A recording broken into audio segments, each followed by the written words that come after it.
All right, we're on the air whenever you're ready to begin, Mr. Chair.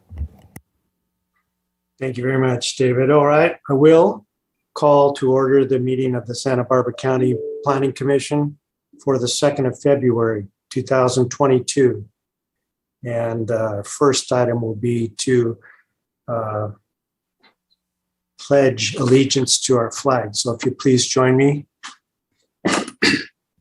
I pledge allegiance to the flag of the United States of America and to the republic for which it stands, one nation, God, indivisible, with liberty and justice for all.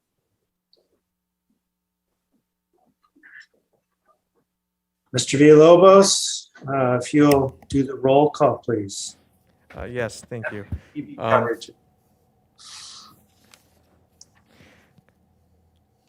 Yes, would you like me to also just first do the TV coverage announcement too? Whatever you want, David. Okay, I'll do really quick because I know that Ms. Plowman has another meeting to get to. Planning Commission hearings are televised live on County of Santa Barbara Television, CSB TV, Channel 20 at 9 a.m. in the South Coast, Lompoc, San Ynez Valley, Semria, and Orchid areas. Rebroadcasts of Planning Commission hearings are on Fridays after 5 p.m. on CSB TV, Channel 20. Today's hearing will also be streamed live on the county's website and will be available for download in a day or two. Moving on to the roll call, Commissioner Bridley. Here. I'm not sure if I see Commissioner Park yet. Commissioner Farini. Here. Commissioner Blau. Here. And Chair Cooney. I'm here and I see Commissioner Park has just joined, David. Okay, great. Thank you. All right. Before we move forward, we're going to have a little bit of an adjustment in our agenda to give our director the opportunity to give her report so she can get to another meeting. And before I call on Director Plowman, I just wanted everybody to know, if you don't, that we are in the presence today of the Santa Barbara County Employee of the Month in David Villalobos. And I know we all agree that there couldn't be a more deserving member, and I've nominated him for Employee of the Year, but I find that we have to create that award first, so there'll be some competition there. Congratulations, David. Thank you. No photos, no photos. Speech. Director Plowman, without further delay, please. Thank you. You stole one of my announcements. Go ahead. Say it again. He needs a double. Yesterday, we were honored by that. David Villalobos got his resolution yesterday, and he's just done a tremendous job this last couple of years, keeping things on track. And we are so grateful for him. And he's so competent. And so hooray for David. He deserves every bit of it and more, as the chair said.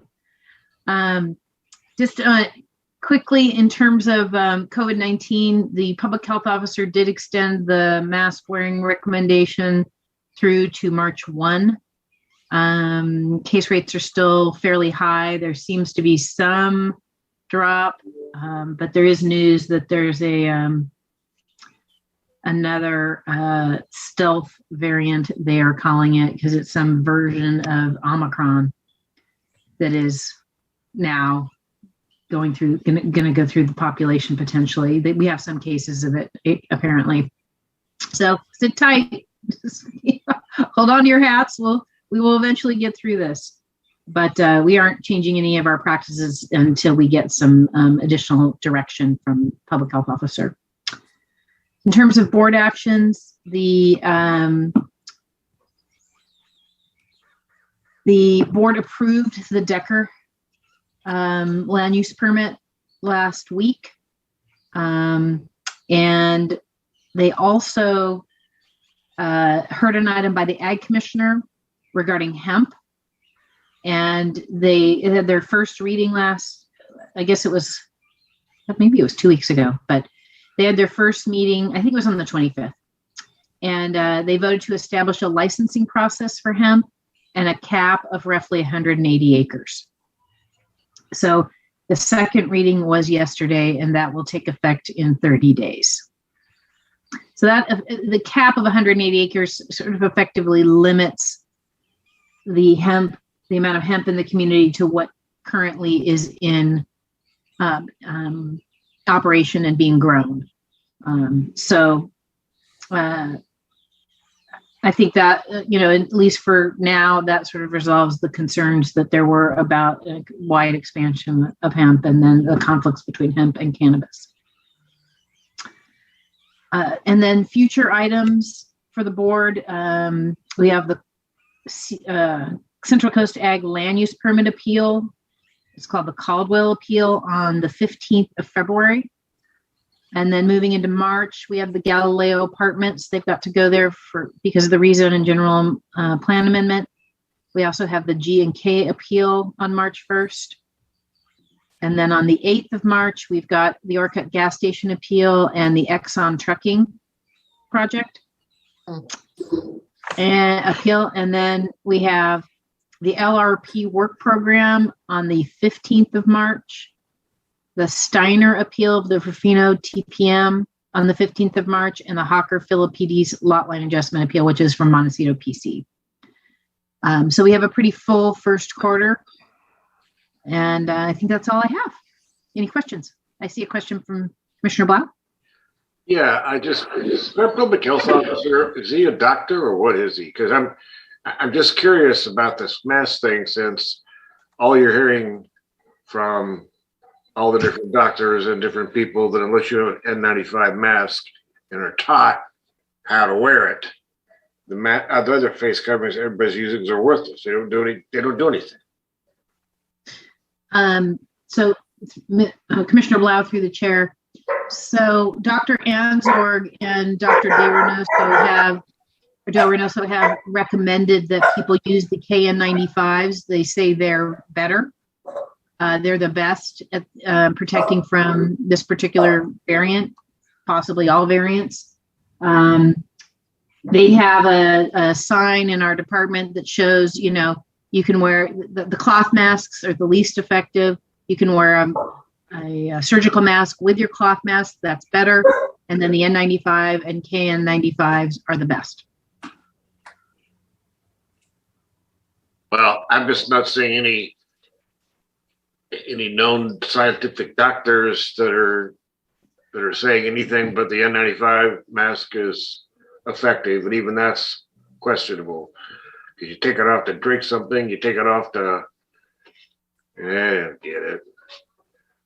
Yeah, Commissioner Black through the chair. I think they are strongly recommending the KN95s be worn. That is my understanding of it. Any other Any other questions for Director Plowman? Don't see any. Lisa, All right. good luck with your next meeting.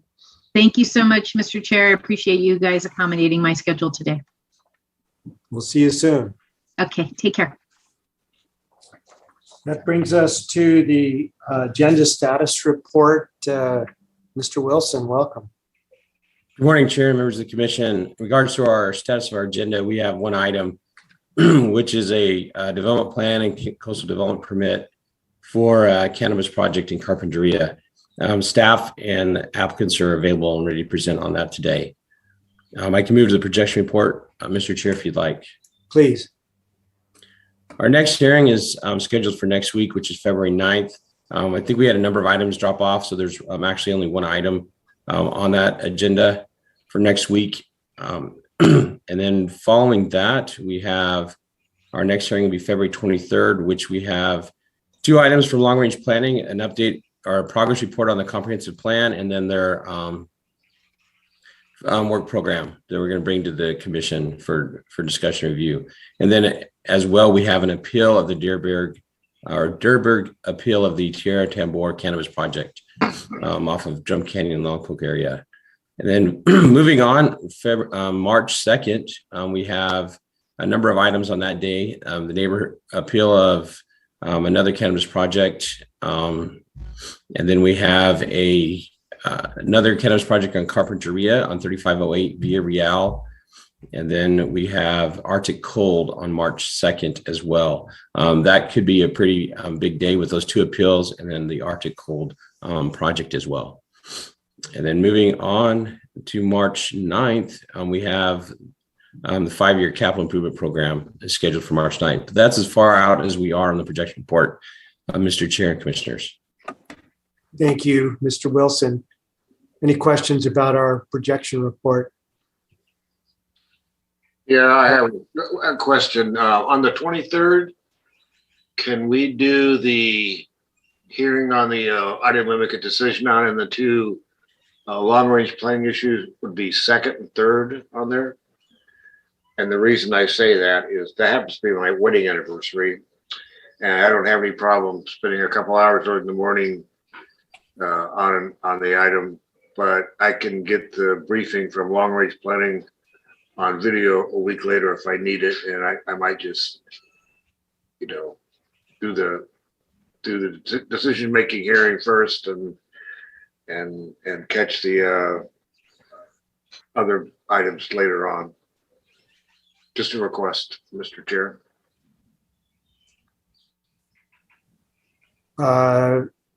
Yes, thank you, Commissioner Blau. I know how much you prioritize the commission's business, but Mr. Wilson and I'll discuss the agenda and see if we can make that adjustment.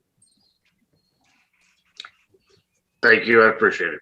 Sure. Any other questions, comments from commissioners? Thank you, Mr. Wilson. Next matter is comment from the public on any matter not on agenda today, and we only have one Carpentry project on our agenda today. So are there any other items for public comment, Mr. Villalobos? Mr. Chair, you are correct. I believe everyone else signed up for our item on our standard agenda, but I do want to give the opportunity for anyone present who wants to speak on something not on our agenda. Just raise your hand and I'll call on you.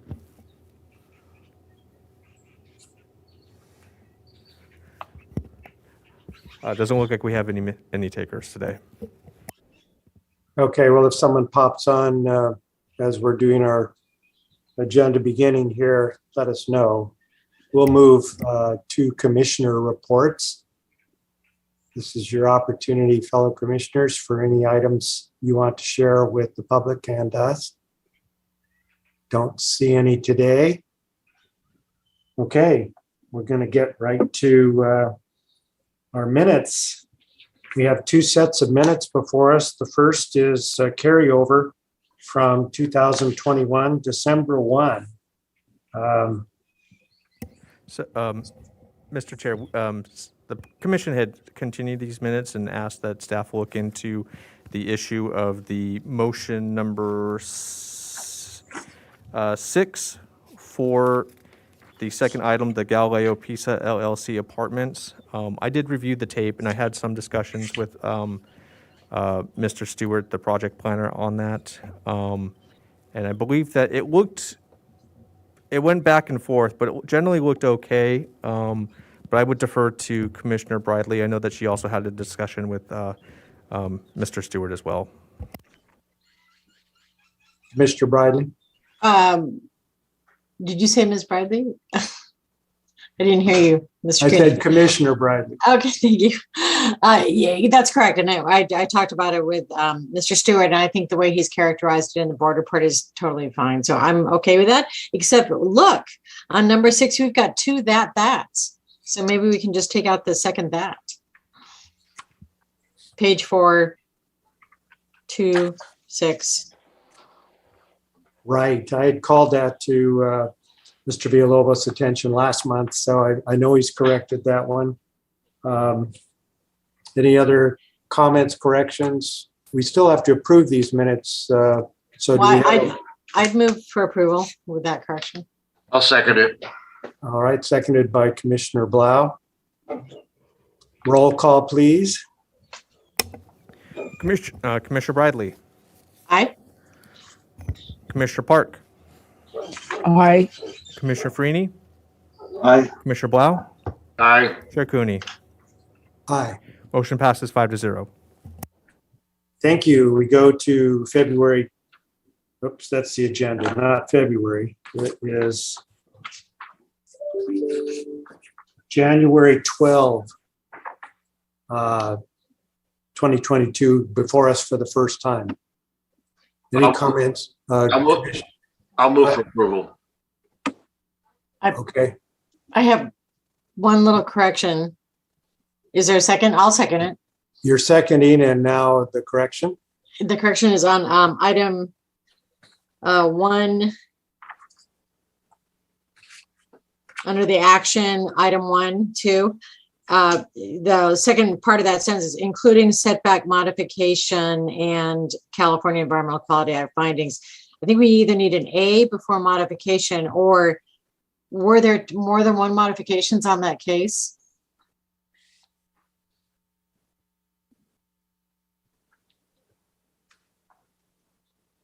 So either make modifications plural or put an A in front of it. Okay, I must have had too much time. Sorry. yeah. It's great. All right, the motion's been made and seconded, subject to those changes. Roll call, please. Commissioner Bradley, Aye. Commissioner Park, Aye. Commissioner Farini, Aye. Commissioner Blau, Aye. Chair Cooney. Aye. Motion passes 5-0. Thank you, Mr. Villalobos. That completes our pre-standard agenda, and now we're ready to begin the standard agenda with our first item. Mr. Villalobos.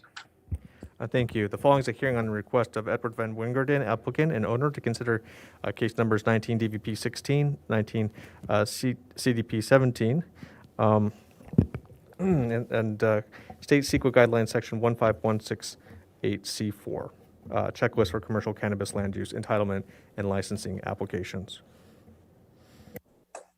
Before we turn to our staff report, do we have ex parte declarations from the commissioners? Commissioner Bridley? I had a site visit with Jay Higgins and Yvonne Van Wingerden and his team of professionals on January 31st. Right. Thank you. Commissioner Blau? Yes, and I had a phone conversation with Jay Higgins, I think it was yesterday. And I believe his applicants may have been in the room, but I talked mostly to Jay. Okay. Commissioner Farini? Yes, thank you, Chair. I met with the group, including Jay Higgins and Mr. Van Wingerden last Thursday. Got an extensive tour of the properties, the facilities, and had a great site visit. It was a beautiful day down in your neighborhood. Chair Cooney, thank you. I wish you'd stop by, Commissioner Farini. Okay, Commissioner Park? I also had a site visit. It was Monday, and it was with various members of the applicant team. Okay. So we all did then, because I had a site visit yesterday with Mr. Higgins and the applicants and their entire team. And by the way, so the public knows, we were all invited to do a site visit, and it's beneficial when the commissioners can actually see face to face the neighborhood, the siting of the project, and the relation between, because so many of our comments are related to those items. All right, ready to turn to staff, and Ms. Byler. Great. Good morning, Mr. Chair and members of the commission. I will go ahead and wait for the presentation to come up, and then I'll get started. Awesome. My name is Gwen Baylor, and this morning I'm presenting the 4701 Foothill Road Cannabis Cultivation Development Plan and Coastal Development Permit. Next slide. This project is comprised of 2 parcels zoned Ag 110 outlined in purple. The 2 parcels will be merged through the county surveyor in order for the project to comply with lot coverage requirements. The larger 18.49 acre property contains an existing cannabis operation, and all proposed cannabis activities will take place on this parcel. The smaller 10.74 acre property does not have any cannabis activities on site, and no cannabis activities are proposed. Parcels to the west and north contain applications for cannabis cultivation that are shown with a red dot. Some parcels to the north also contain non-cannabis agriculture and Carpentry High School, which is 400 feet away from the subject property. Parcels to the south and east include residential development in the city of Carpentry. Access to the subject parcel is taken off of a private easement from Foothill Road shown by a dashed blue line. Next slide, please. Here are the 2 parcels with the cannabis parcel outlined in a pink dashed line that represents the security fencing. The non-cannabis parcel is outlined in a dashed black line. Mature cannabis cultivation will take place in the portion of the permitted greenhouse outlined in dark green and will comply with the 750-foot cultivation buffer from Carpentry High School. Nursery cultivation will take place in the area shown in light green and will comply with the 600-foot nursery cultivation buffer. I want to call out that there's a typo on the slide that says 650 feet when it should say 600 feet. Remaining portions of the greenhouse shown in orange will not be used for cultivation and will be used for equipment storage.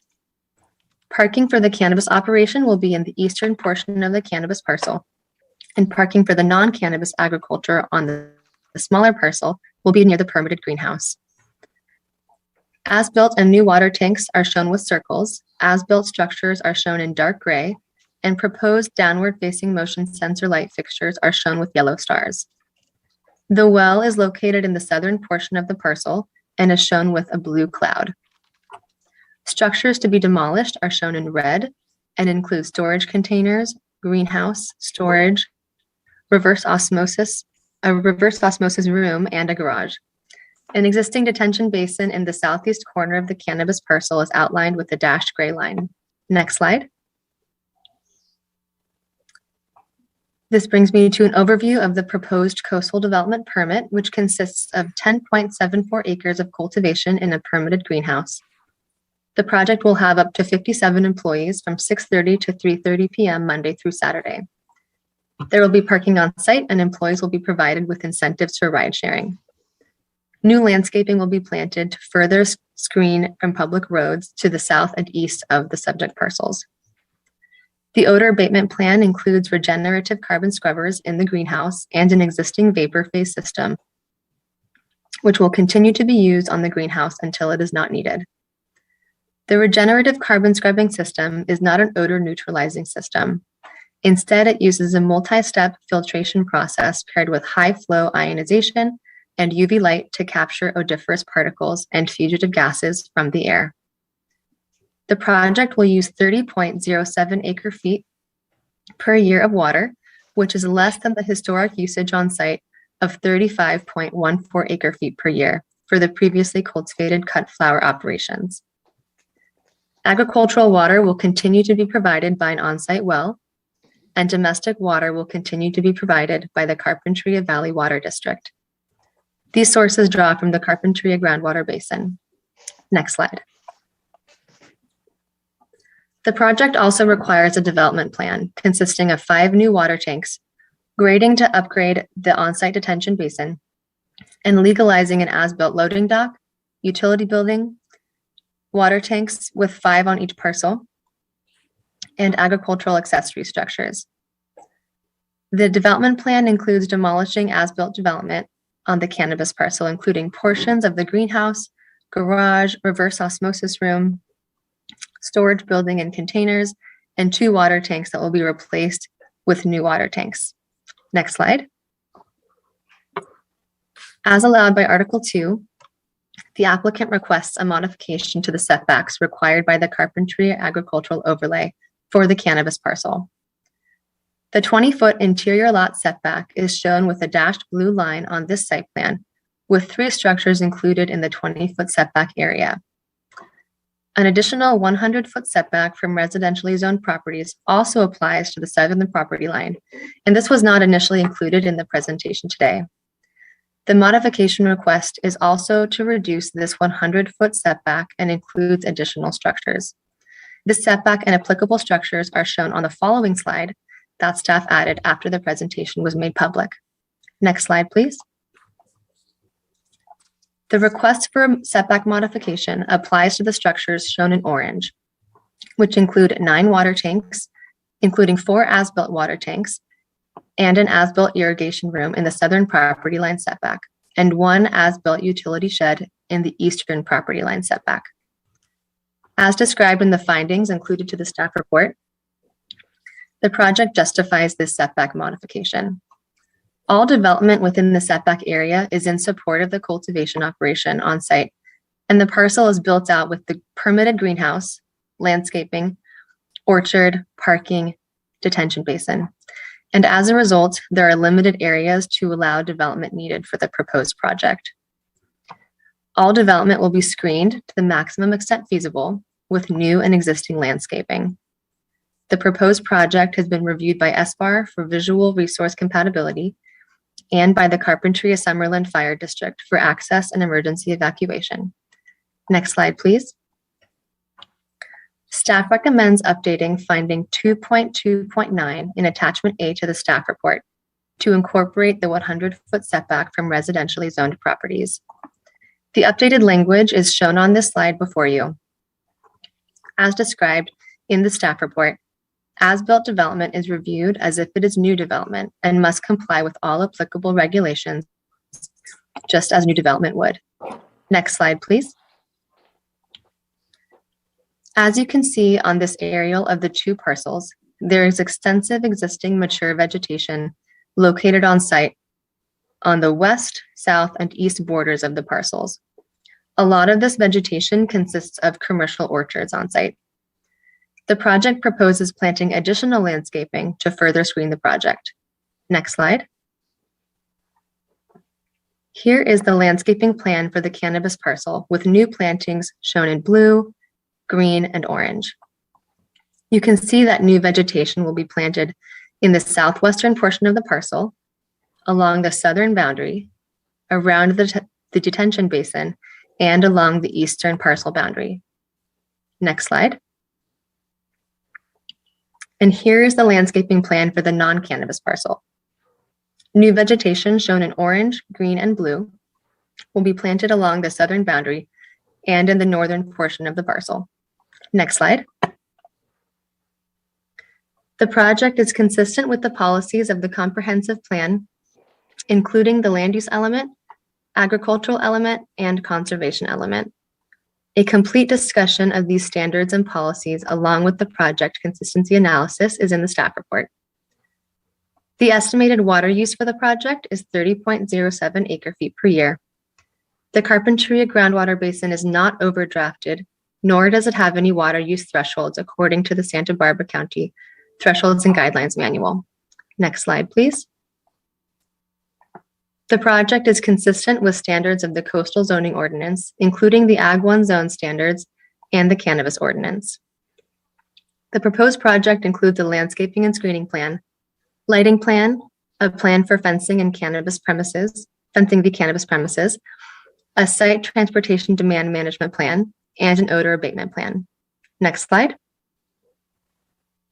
The project relies on the PEIR prepared for the Cannabis Land Use Ordinance and Licensing Program pursuant to CEQA Guidelines Section 15162, as documented by the written checklist prepared pursuant to CEQA Guidelines Section 15168.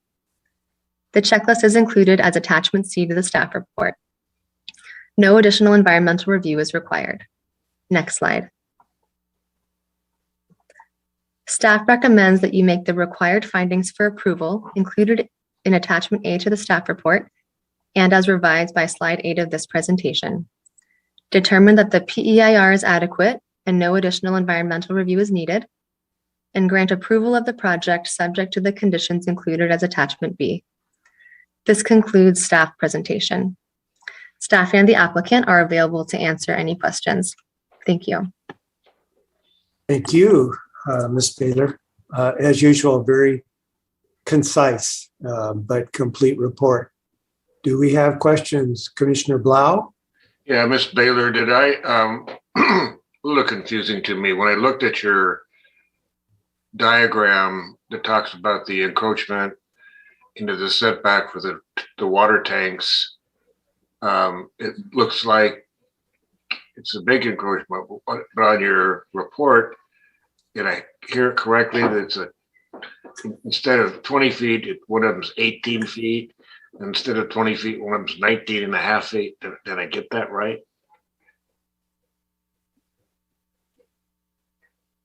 Commissioner Blau, through the chair. So I want to clarify a good question that there are, so maybe we can pull up that slide, which shows the setback modification. But there we go. I would just want to show that the structures that are included in the request for a modification include 9 water tanks and an irrigation room. So in that area where the cursor is showing you in red, that's the irrigation room, and then you have the water tanks. And in the previous presentation, the modification, so the previous slide only shows 2 of the water tanks that are within the 20-foot setback, which applies for interior lots, as this parcel is an interior lot. And those are about 19 feet from the property line. Okay. The rest of the development is within 100 feet of the property line. Okay, I get you. Yeah, so I was right. It's on the 20-foot setback, they're only missing it by a half a foot and 2 feet. Correct. Okay. Yeah. Great. And they've got a whole bunch more landscaping to hide those tanks. Is that the idea? They do, yeah. The landscaping plan shows new landscaping in that area where the as-built structures are located. You can see where the blue plants are located. And then additionally, there is substantial existing vegetation consisting of landscaping and commercial orchard in that area. And yeah, and all of that's included in the landscaping plan. And my last comment, well, not this slide, but you had another slide that you talked about blue, green, and orange. I don't see any orange. I don't think orange appears. Yeah, the orange. Choose a different color next time. Orange is not good for I understand. Presentations. Yeah. So the orange is around the detention basin, but yeah, I see what you're saying. Yeah, I can't see orange there. So just a comment. I don't care. Thank you. Thank you. Commissioner Briley. You're muted. The staff report talks about a 21 p.m. peak hour trip edition of the project, right? And then in looking at the ATE report, which was done all the way back in 2020, it actually had an assumption that the hours of operation for the farm were from, I think, 6:30 to 4 p.m. But the project description all talks about it 6:30 to 3:30. So I'm not sure what peak hour trips are actually getting generated by this case if it ends at 3:30, because I thought but maybe I'm wrong. Is the peak hour 4 to 6? I thought it used to be, or and it might have just been that it adjusted as it was going through the process, but can you clarify that? Yeah, thank you, Commissioner Bartley, through the chair.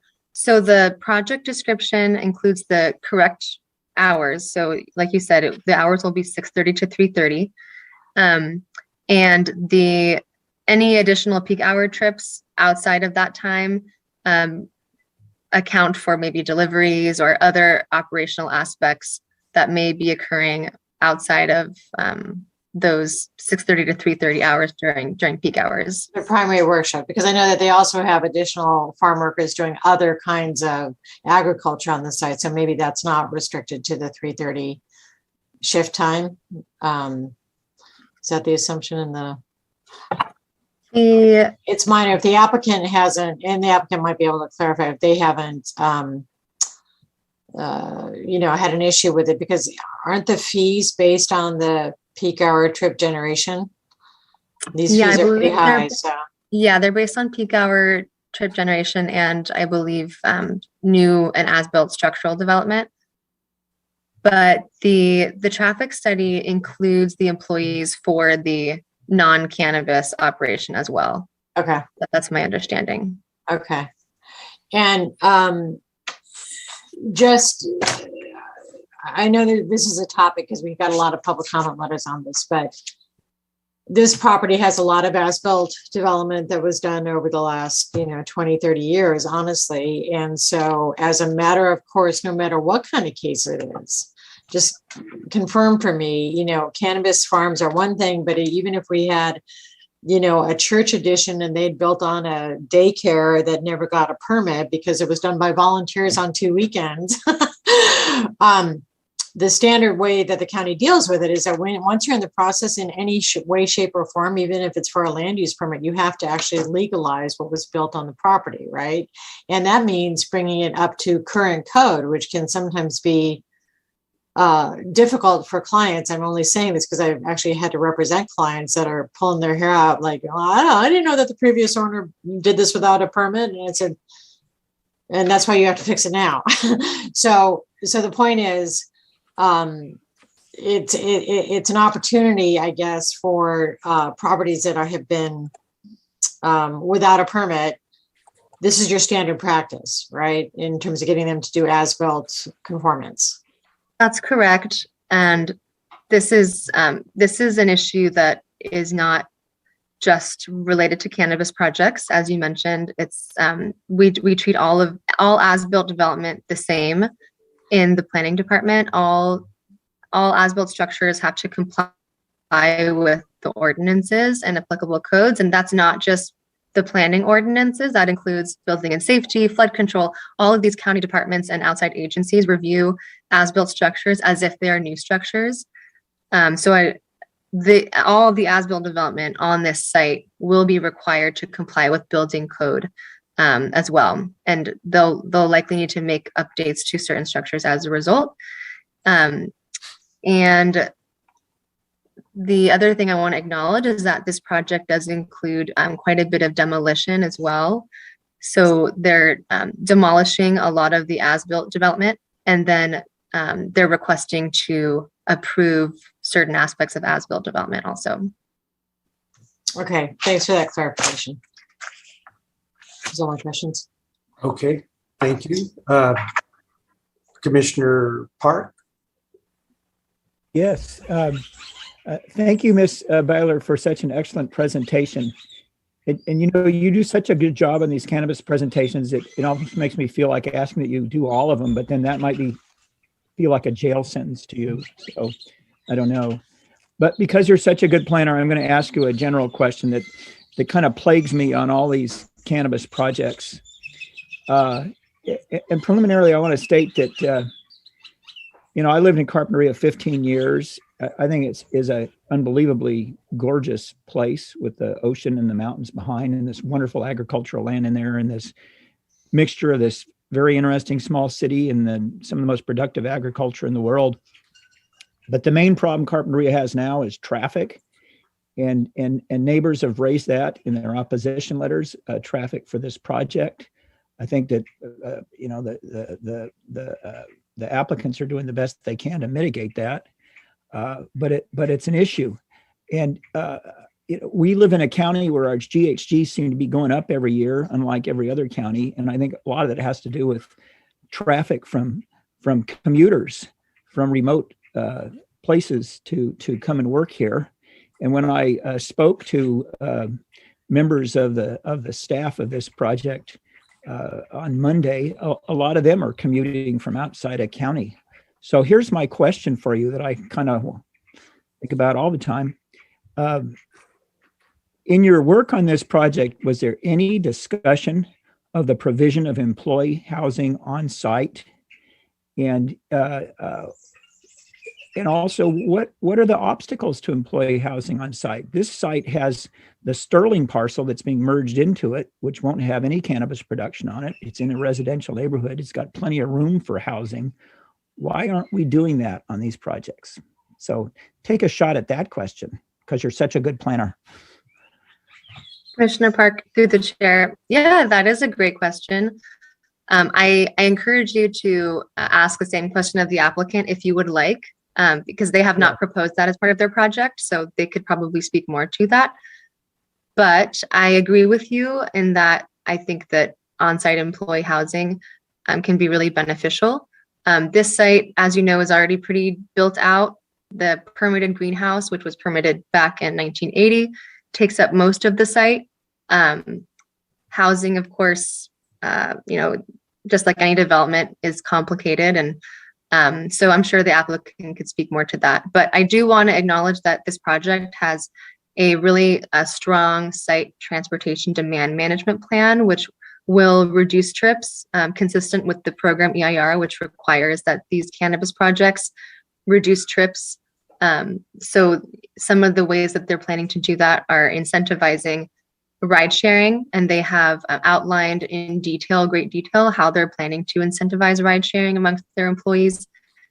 All parking will be on site, and there are other, I think, really solid aspects of how they're going to reduce traffic as part of the project in their site transportation demand management plan. So I'm sorry, that probably doesn't really answer your question, but I think it would take a full day seminar to answer my question, but we ought to have one. yeah, I agree. We can do that another time. Okay. You're right. Another time. We have a lot to cover today. So before we turn to the applicant, I just wanted to ask a question about setbacks, because quite a number of written comments that we received on this project address the issue of violating our own county standards, and that the school district requested a larger setback, and maybe even that federal law would require a greater setback, in this case from the cannabis operations. So it's worth having your input on the compliance with the setbacks as the project is proposed today. Ms. Baylor. Absolutely. Thank you, Chair Cooney. So I want to first confirm and reiterate that the proposed cultivation is compliant with the state and local regulations, which include buffers from uses like a school. So as shown in the presentation, the applicant is proposing to cultivate in compliance with those buffers. So there's the 600-foot buffer, which is from the school property line for nursery cultivation.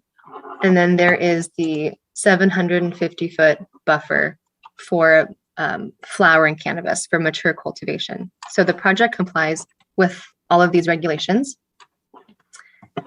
And with respect to other buffers that were noted in the public comment, I saw some comment stating that the parcel was, within 400 feet of the project site. Of the high school. So I want to confirm that the cultivation is compliant, because the way that we measure the buffer is from the edge of the cultivation to the property line of the school. So although the properties are 400 feet away, the cultivation is compliant with the setback. And I would like to just speak very briefly to the claims that the project is not compliant with federal rules. What I would like to say is that county staff reviews these projects for compliance with the county's ordinances and requirements. And the applicant bears responsibility for complying with any federal laws. And I think that's all I'll say on that for now. But if you have any additional questions, we can go into further detail. Thank you, Ms. Bader. Commissioner Bridley, follow up? Again, Please leave the screen up, that slide, because during the site visit, they were very careful to point out the 650-foot, line in the building. And I'm just, has this been the solution for very many other growers that have as-built greenhouses or as-built facilities to achieve these setbacks? Do you know, to literally have a line on the floor of the building that shows where certain plants will be located and certain plants won't, and subject to all the inspections that are going to be voluminous moving forward? But has staff seen this kind of a solution often? Commissioner Bradley, through the chair. I don't know if I can speak to what other staff have seen on maybe similar projects, but I will say that having a solid barrier between the nursery cultivation and the mature cultivation is something that our staff, our compliance staff, has reviewed and been in favor of to kind of make compliance easier, to have that physical barrier. But I don't know. I can't speak to what other projects have done in this regard. Commissioner Bradley and Chair Cooney, this is Travis Seawards. I am aware of maybe one other project where I've gone on a site visit that had this issue, and they're working on identifying within the greenhouse where the cultivation and the buffer actually is. So I'm aware of maybe one other project that has a similar situation. And obviously it would only come up with existing farms that already have facilities. So, okay, well, that helps. Thank you. Okay, commissioners, any further questions for Ms. Baylor or staff before we turn to the applicant presentation?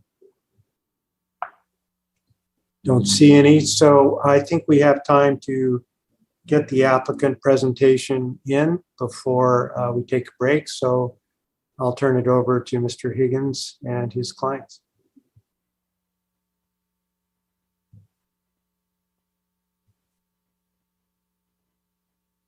Thank you, Chair Cooney. This is Yvonne Van Wingerden. If the presentation we sent in is made available. I'm not sure what the echo was. Your speaker. Nope. Yes.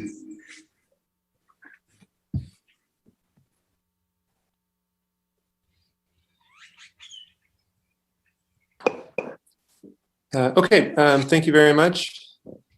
Good morning, members of the board and county staff. My name is Yvonne Van Wingerden, and I actively work at and represent this Everbloom Nursery project before you. Sorry, let me turn on my camera. To say the least, the past 3 years have been quite a journey to arrive at the point we're at today. We have spent thousands of hours working through this land use entitlement process, and we are confident and hopeful that we've dotted all of our I's and crossed our T's for this project to be approved with you today. The next slide, please. With me today is my father, Edward Van Wingerden, who built this property from the ground up. Michael Palmer, our partner and board member. Philip Green, our president. Whitney Cawley, our vice president of compliance. Amanda Clark, our compliance manager. And Jay Higgins, our unshakable, fearless, and tenacious land use advisor. Also here is Paul Schaefer, our odor and ambient air monitoring expert with SCS Engineering. Next slide, please.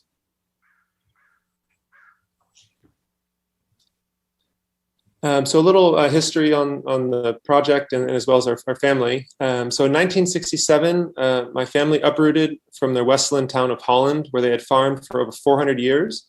and transplanted themselves to beautiful Carpinteria. 5 large, very rambunctious Dutch families settled into Carpinteria and immediately enjoyed the beautiful temperate Mediterranean climate where they could grow, cut flowers and vegetables year round. My grandfather, Johan van Wingerden, pictured in the center, built Maxim Nursery, which was later taken over by Winfred, pictured on the right. My father, Edward van Wingerden, on the left, purchased his 4701 Foothill lot that we're speaking about today at the confident age of 23 years old and started farming in earnest. His first crops were a variety of open field flowers, and in 1984, he built the first 4 acres of greenhouses. As his business blossomed, he built the next 4 in 1987 and the final 4 acres in 1989. Fortunately, he had the foresight to invest a significant amount of capital up front to build state-of-the-art steel and glass wide-span greenhouses, which are still relevant and ideal growing structures nearly 40 years later. I joined the company full-time in 2011, and shortly into my tenure, the Gerber Daisy wholesale market took an unprecedented and permanent nosedive. After 4 very difficult years and teetering on the edge of bankruptcy, we seized the opportunity to delve into a new crop and make the switch to medical cannabis in 2015. We haven't looked back and have grown to be the top flower brand in California. Next slide, please.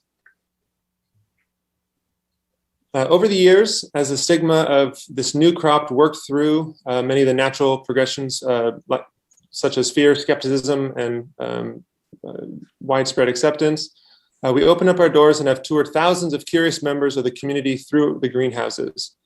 We are proud to show our adherence to state compliance for track and trace, our environmental stewardship with closed loop systems in both irrigation, heating, pest control, and so on. And frankly, how unexceptional a greenhouse full of plants really is.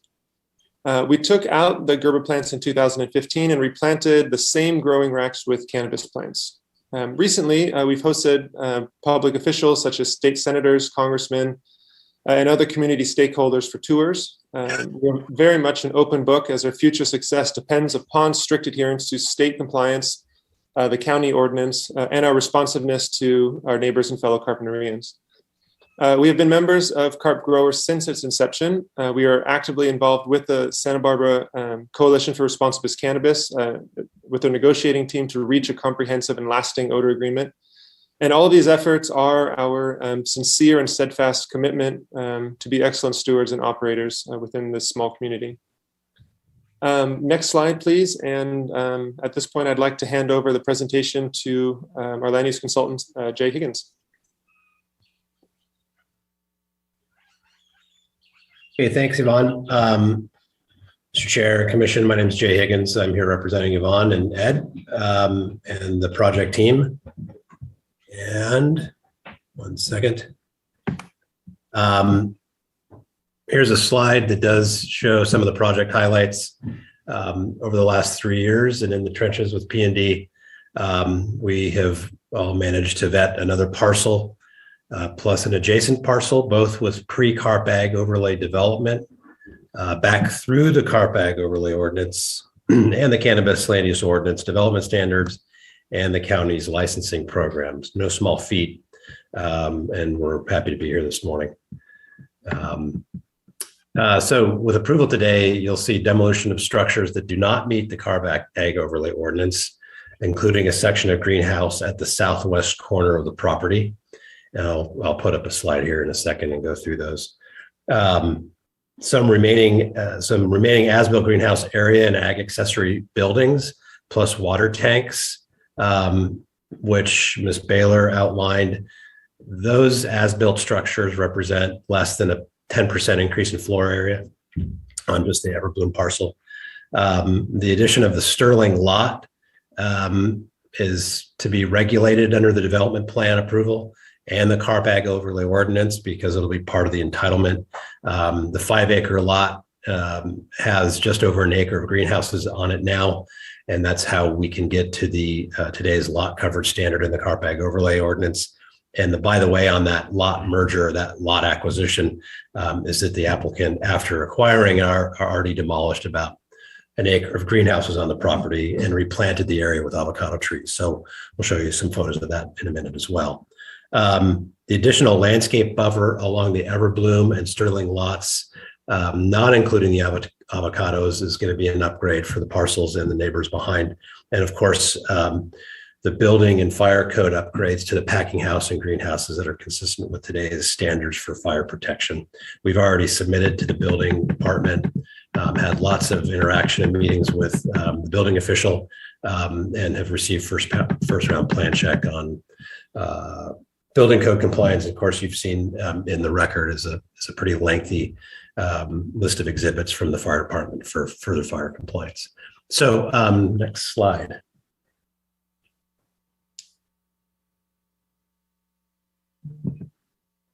So this is cobbled together, but shows, and Gwen also included this slide. We've got quite a bit of landscaping that's now attached to the project because of the acquisition of the Sterling parcel to the south. Next slide.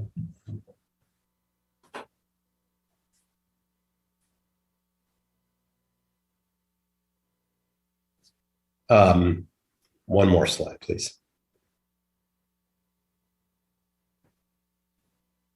So just to clarify the as-built work, the shaded parts of the structures in dark gray are as-built. So in the very west end of the greenhouse is area that will remain, and the small square at the bottom of that area is what is proposed to be demolished to meet the 100-foot setback from residential. The property does have essentially two setbacks to maintain,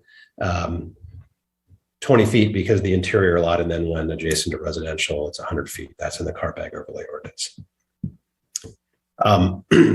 The slide that Gwen had up, or Ms. Baylor had up, showing the water tank development in the middle of the Everbloom parcel, is defendable because it relates to noise mitigation, and that information is in the findings. We're really, again, being as judicious as possible with as-built work, demolishing that which doesn't comply, even though it's plausible we could ask for further modifications from the setback regulations from the Planning Commission. We're only choosing to ask for very minimal water tank infrastructure. Everything else about the project meets the building height, setbacks, and lot coverage standards. So again, we're being very judicious with our requests for small modifications. The findings provide the justification from for the modification, and we have had no complaints from anybody that lives in the vicinity of the water tanks on the south side. And that's, we think, because they're not noisy, they don't smell, there's no cannabis in and around the water tanks. They're well screened, they're painted green, and they really do offer some noise mitigation. There was some discussion with the neighbors and as presented at the Board of Architectural Review about whether or not a road should go through that area in place of the water tanks. And if the water tanks are on the south side of the road, it offers noise mitigation from trucks or trailers or forklifts. So we think it's well defendable. Next slide.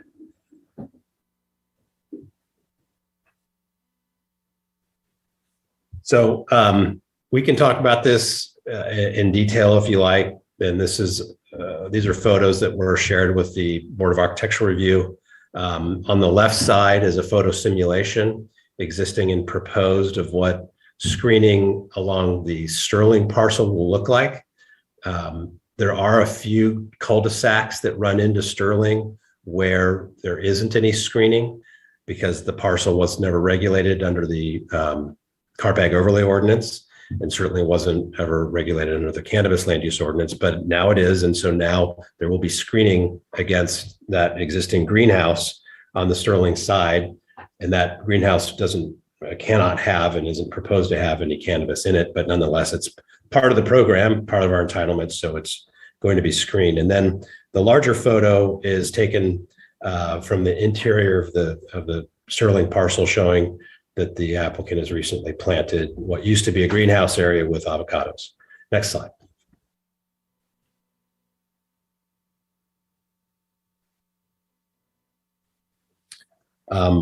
Again, a couple of areas that where you can see the greenhouse from the cul-de-sac on the Everbloom parcel that have already been planted ahead of compliance or ahead of approval. So when we went to the S-Bar, they said you need to plant Catalina cherries, and the eager applicant here and team planted them immediately. So they're already grown and established. Next slide.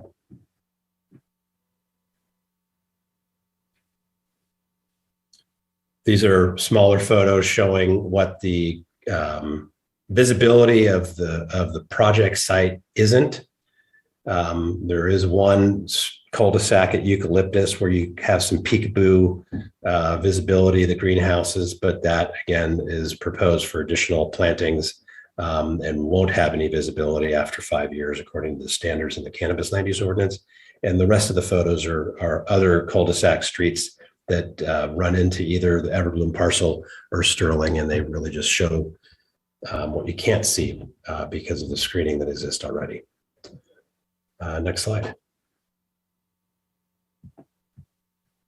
So I'm going to turn it over to Mr. Green to talk about odor, but we do hope that we can gain an approval this morning from you. With the lack of visibility from the neighbors and our odor control plan, we think that those are the real hot button issues that we've solved. And we have a project that meets the development code with a very small modification request for water tanks. And that really just amounts to a very small fraction of the required setback area. So we do hope that you can find approval, support the staff recommendation for approval, and I can be available for questions after Mr. Green. Thank you.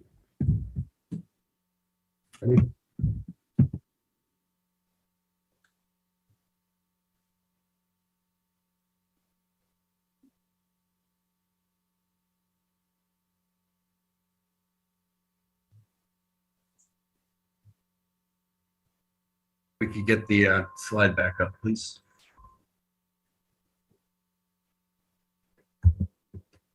There we go. Before going into our specific odor control plans for Everbloom, I want to take a moment to talk about our commitment to the community when it comes to odor.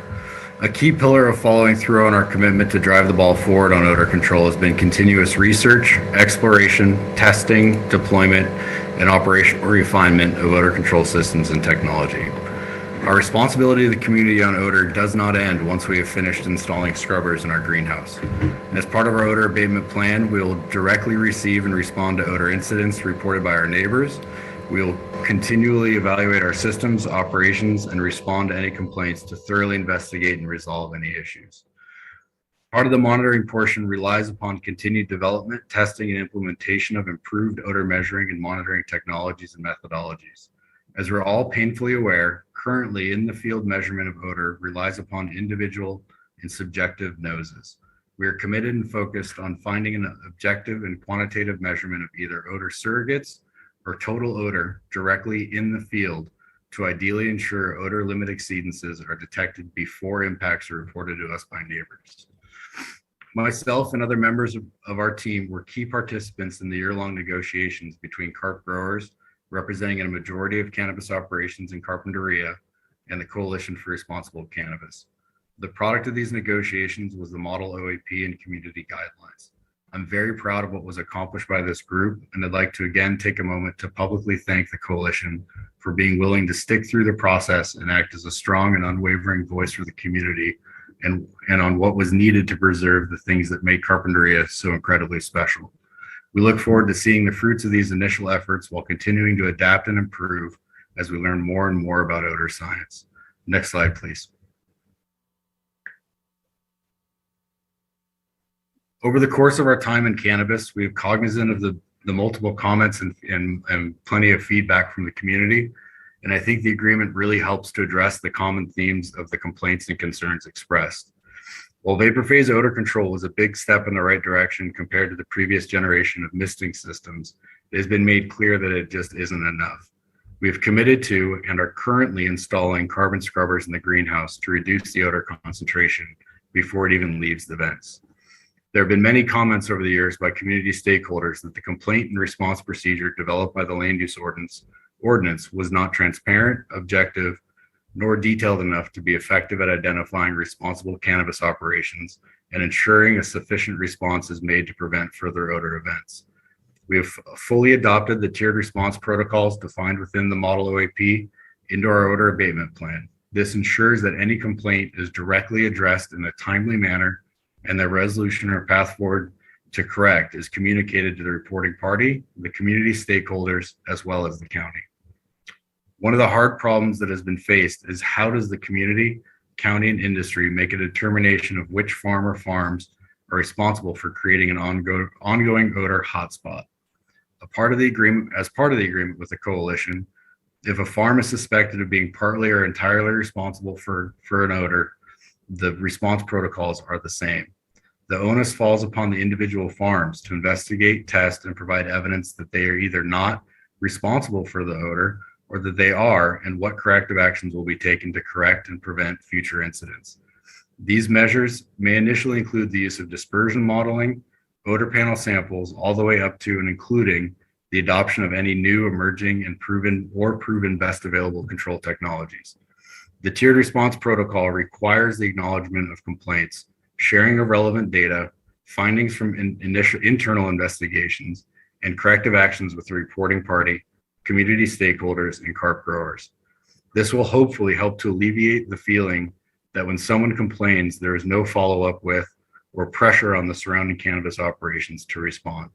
The responsibility rests fully on the individual operator as well as the local cannabis industry as a whole with this agreement and adoption into our odor abatement plan. In fact, community feedback is a key pillar to the success of our odor management plan. Next slide, please.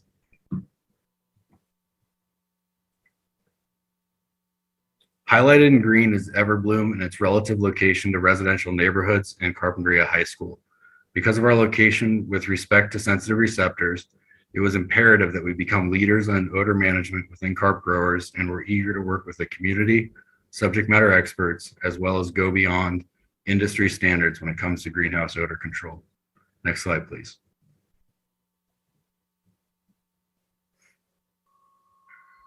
Prior to the exploration of internal recirculating carbon scrubbers specifically designed for greenhouse use, we could not find a suitable nor feasible technology to treat the odor at the source before leaving the greenhouse vents. Venting is an essential contributor to the efficient control of the growing environment and what allows for the economically efficient and environmentally friendly methods of growing that occur in carpentry greenhouses. Being able to exchange warm, humid air with cooler air is a vital method used for temperature and humidity control without needing air conditioning or forced air heating and drying machines. This air exchange is also the hardest part of odor control compared to a processing space or more traditional warehouse indoor cannabis cultivation operation. This drives the need to reduce the odor load within the greenhouse prior to that air mass leaving the greenhouse via the vents. In early 2020, we were introduced to a group out of Holland that had a proposed prototype carbon scrubber that was specifically designed for this greenhouse environment, utilized cutting-edge filtration concepts, and promised increased longevity of the carbon life. We decided to move forward with the construction of a small number of prototypes to conduct a small-scale test at one of our Carpentry greenhouses. The prototype scrubbers were delivered in early 2021 and deployed for testing. Working with SCS engineers, efficacy testing was conducted over the course of several months. The initial tests within the greenhouse demonstrated between 81 and 87% odor reduction within the greenhouse overall, and single pass odor reduction of around 96%. These extremely encouraging results prompted us to work with the supplier to further develop the scrubbers into a smaller form factor that would work better for the style of greenhouses here in Carpentry. We quickly followed the small scale testing program with an order of sufficient scrubbers to outfit our currently operating greenhouses here in Carpentry with 10 scrubbers per acre, and are in the process of receiving and installing them. One farm, which does not yet have business license, state licenses, and thus no plants, has them fully installed. As I said earlier, we are currently installing scrubbers into the entirety of the Everbloom greenhouse well before the issuance of business licenses. Not because we have to, but because we as good neighbors want to truly do all we can to reduce odor as quickly as we can. A full-scale test of these scrubbers will be conducted this month, which I'll speak more in depth on in a few minutes. After completion of this installation and testing, we will continually evaluate the performance of the scrubbers based on internal odor monitoring, any complaints, and scientific follow-up testing about a month after the initial commissioning. The science supports that reduction of the odor within the greenhouse will dramatically and perceptibly decrease the odor impacts in the surrounding area. Next slide, please.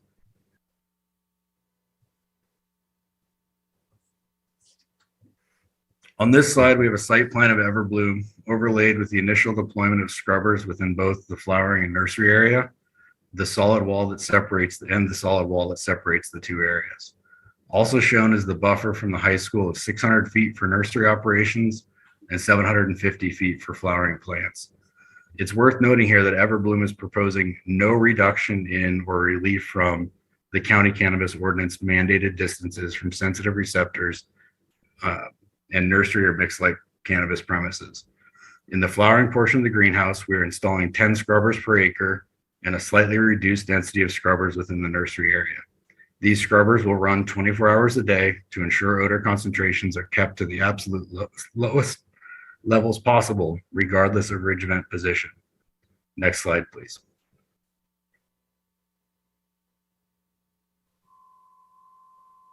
This is a quick picture taken during a recent tour showing a group of scrubbers deployed within the flowering portion of the greenhouse.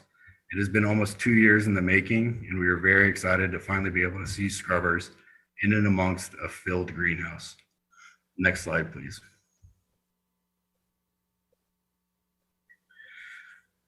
Before really digesting this slide and what it depicts, I'd like to take a moment and talk about cannabis odor, its general makeup, current methods to measure odor, and how it all applies to what we're doing to shift from current odor control technologies to scrubbers within the greenhouse. Cannabis, like all plants, uses organic chemicals to communicate, defend itself from predators and parasites, as well as to attract pollinators and other beneficial insects to it. The true number of these chemicals isn't currently well quantified, but can mainly be addressed as two classes of compounds, terpenes and sulfur-based compounds. The chemicals in cannabis responsible for its psychoactive effects are not released by the plant in any meaningful way. Terpenes are aromatic compounds that are produced by a myriad of plants and are responsible for the unique scents of these plants. In fact, the pleasant fragrance of most flowers, citrus and pine trees are all made up of the same terpenes that cannabis produces, albeit in different ratios and concentrations. The sulfur-based compounds produced by cannabis were, up until recently, less understood nor studied. Thanks to the efforts of several companies, educational institutions, and even our own local research, we began to understand the chemical reasons for the unique odor characteristics of cannabis. A few other plants that have unique scents due to sulfonated compounds are broccoli, kale, Brussels sprouts, and garlic. Interestingly, one of the sulfonated compounds found in cannabis odor is also responsible for the odor when beer has gone, quote, skunky. The gold standard when it comes to measuring odor in an objective and repeatable procedure is using accredited odor panels to analyze odor samples that have been taken on site and sent to the odor laboratory. This measurement is done with the objective of quantifying the smell of a given sample in terms of human perception. A group of accredited noses are impaneled without any description of the location, nature, or reason the sample was taken to smell the sample at varying concentrations. Initially, the sample is mixed with a large amount of clean air, and slowly the amount of sample being mixed into the clean air is increased until each of the odor panel members has reached a sufficient concentration level that they have been able to detect the sample odor. The average dilution ratio of free air to odor sample at which the odor panel as a whole has detected the odor is reported as odor concentration, or D/T. Generally, the higher the reported odor concentration, the stronger the odor is. Of note, SCS Engineers has found the general average Carpentry greenhouse in the flowering areas near the top of the plants to have an odor concentration of approximately 3,400 D/T.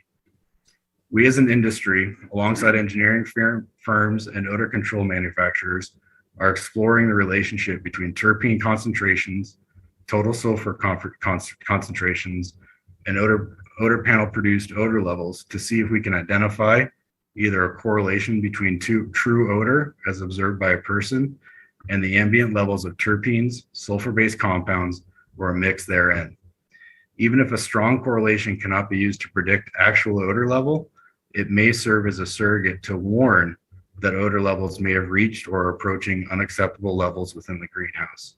The future for real-time monitoring of cannabis odors is, although still difficult, growing brighter. Now, getting back to the slide, what you see here is the Everbloom site location, approximate neighborhoods, and Carpentry High School, overlaid with data from the EPA-approved AeroMod dispersion modeling software. Using the software, SCS engineers fed in 3 years of local weather history, the surrounding topography, and odor concentration, as would be measured by an accredited odor panel of air released from the greenhouse vents into the modeling software to determine where the worst 1 hour average impacts would be for any given year. The resulting plot is not a snapshot of what weather condition would cause odor to disperse in the direction, breadth, and strength, but more so an aggregate of the worst possible odor experience at any given point in the modeled area, with a line drawn around points with the same or higher maximum experienced odor over the course of a year. As you can see here, the outermost area of the plot represents 10 D/T, or about the average background odor level measured by SCS throughout Carpentry during their 5 years of involvement in the quest for odor science. Using the greenhouse vent odor limit of 313 D/T, the models depict no odor impacts above the background odor from the greenhouse at either the high school or the surrounding residential areas. During initial testing and follow-up testing, this 313 D/T number can and will be used as a benchmark for compliance testing and indication if Everbloom is contributing to future odor complaints. When multiple farms are possible sources of odor, the ability to measure on-site D/T via samples and an odor panel while employing modeling to analyze the possible contribution to off-site odor incidents will be useful tools in having an objective, scientifically based method to refine suspected odor offenders. Next slide, please. As seen earlier, carbon scrubbers are being installed into the Everbloom greenhouse in preparation for full-scale testing that will commence later this month. Based on the results from the testing last year, we are confident in the technology and that it works. This testing is to verify and ensure that we are reducing the odor load in Everbloom itself sufficiently to be below the odor concentration determined through modeling to not cause odor events in residential neighborhoods or the high school. We'll be working with several third-party engineering companies, to include SCS, to continually measure 3 unique terpenes and the total sulfonated compound concentration within the greenhouse at the vent level, as well as dozens of discrete odor samples to be analyzed by an accredited odor panel. The testing will be spread across 3 different weeks to obtain an initial baseline of odor at the vents, the initial impact of the carbon scrubbers, as well as a follow-up phase 3 to 4 weeks after commissioning of the scrubbers.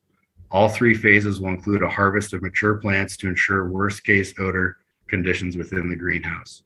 Comparing the results from the initial scrubbers phase and the follow-up phase with the baseline phase will allow us to determine the real-world efficacy of the scrubbers towards compliance with the 313 D/T odor limit from the proposed OAP. A side benefit of this comprehensive test plan, consisting of multiple methods of analysis and analytes, will be copious amounts of useful data to further our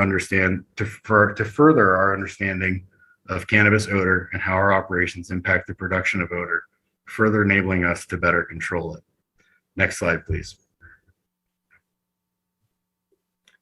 I'm confident that we're on the right path as an industry and community to see drastic odor improvement in the coming months and year as more and more farms adopt and implement new technologies like the one we have selected to control their odor. The agreement with the coalition, our odor abatement plan, and the community guidelines further strengthen the requirements of the cannabis ordinance to ensure that we are held to the commitments we have made before you today. Thank you again for allowing us the time to explain how we got to be where we are today and what we believe sets this project apart from any that have been before you prior. Yvonne, Jay, myself, and Paul Schaefer from SCS are happy to answer any questions you may have.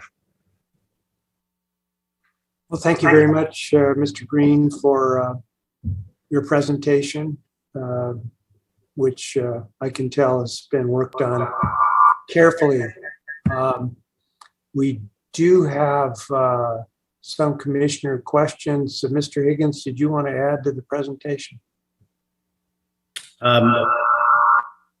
Only to respond to some questions that came up from commissioners, not related to odor though. So I can come back on after some questions are asked. So Let's do that. So Commissioner Park has a question. I have three. First for Mr. Green. Mr. Green, you mentioned the real world, and in the real world, a lot of folks kind of ignore the rhetoric and say, well, what are you spending to fix a problem? So tell me what's the approximate cost to install these, to switch over from vapor phase to carbon scrubbers for this project? For somebody turn off their sound, please. Right. Sorry about that. For Everbloom, we're just about over $2 million invested in the scrubbers right now. And it looks like with all the signatories to the agreement with Coalition and folks that are doing similar things that aren't signatories to it, the industry is going to spend $30 to $50 million doing this in the Carpentry Valley. Is that right? It could be. I mean, it really depends on, vendor and where people go. I mean, we've made an initial investment. I know that some other companies are looking at a lease model, which will lower the upfront cost and hopefully improve the adoption rate quickly. So that, financial hurdle isn't there. We were lucky enough to be in a position almost 2 years ago to be able to afford it. Given the industry state right now, I think the manufacturers are probably going to have to go to that lease model because the upfront cost is pretty hard with the market as it is right now. Okay, thanks. I want to switch to a question to Mr. Yvonne Van Wingerden. Yvonne, are you on the call here? Yep, I am here. Okay, so basically you've got acres and acres of potted plants, right? Correct. Yeah, everything's in a 3-liter pot. And it's a 3-liter pot. And with the changeover of crops and the different kinds of things that are in the plants, the nursery ones, the cultivated plants, and all that, how many containers are you going to go through a year? Are you talking about the actual plastic containers? Well, I'm actually going to get at what's inside the containers, the growing medium. Oh, okay. Gosh, the container question's tricky because we reuse them, the actual plastic. They usually do about 4 or 5 turns before they get recycled with a company down south. Yeah, figure we're potting about, at this property, about 18,000 of those pots a week. And so over a year, and you're potting them in what material? It's a coconut husk. It's a byproduct of the coconut industry for coconut milk, coconut creams. It seems to be coconut everything now. But this is the actual husk, the shell of the cocoa. So they chop it up into small bits. There's a process to kind of wash the salt out to buffer it, and then it gets sent over in a 4-to-1 compressed form to make it more efficient to ship to our company in sea containers. And unlike rock wool, which is basically building insulation, this coconut product is basically an organic, natural product, right? Yeah, it's a wonderful growing medium because it's not synthetically or minerally derived. So it's basically wood bark from the coconut husk. So you're probably going over 100,000 pots of it a year. Is that something like that? Well in exceedance of that. Yeah. So let me just quickly do some math. So at just this property, we're looking at about well over 900,000 pots of cocoa cycling through. So in this world, we got to look at where things go. And where does this product go when you're done with it? After we harvest the plants, again, we do reuse the plastic polypropylene pot, but the cocoa is used as mulch on our organic avocado orchards. This kind of shows how you integrate with other forms of agriculture culture, and how do you like what it's doing with the avocados? Well, it's wonderful. I mean, we use this coconut husk. We also purchase mulch from Marburg and the county waste station as well, from people's yard waste. And then when we spread that out on our avocados, it's assuming we have about a 6-inch layer of organic material on the ground below the avocado trees. We shave off about 50% of our water use on our avocados as well. And the trees love it. I mean, avocados have all surface roots. Being able to reduce water and really increase the yield of our avocado trees has been a wonderful byproduct of this coconut. Okay, thank you. And let me switch to Mr. Higgins, please. Okay.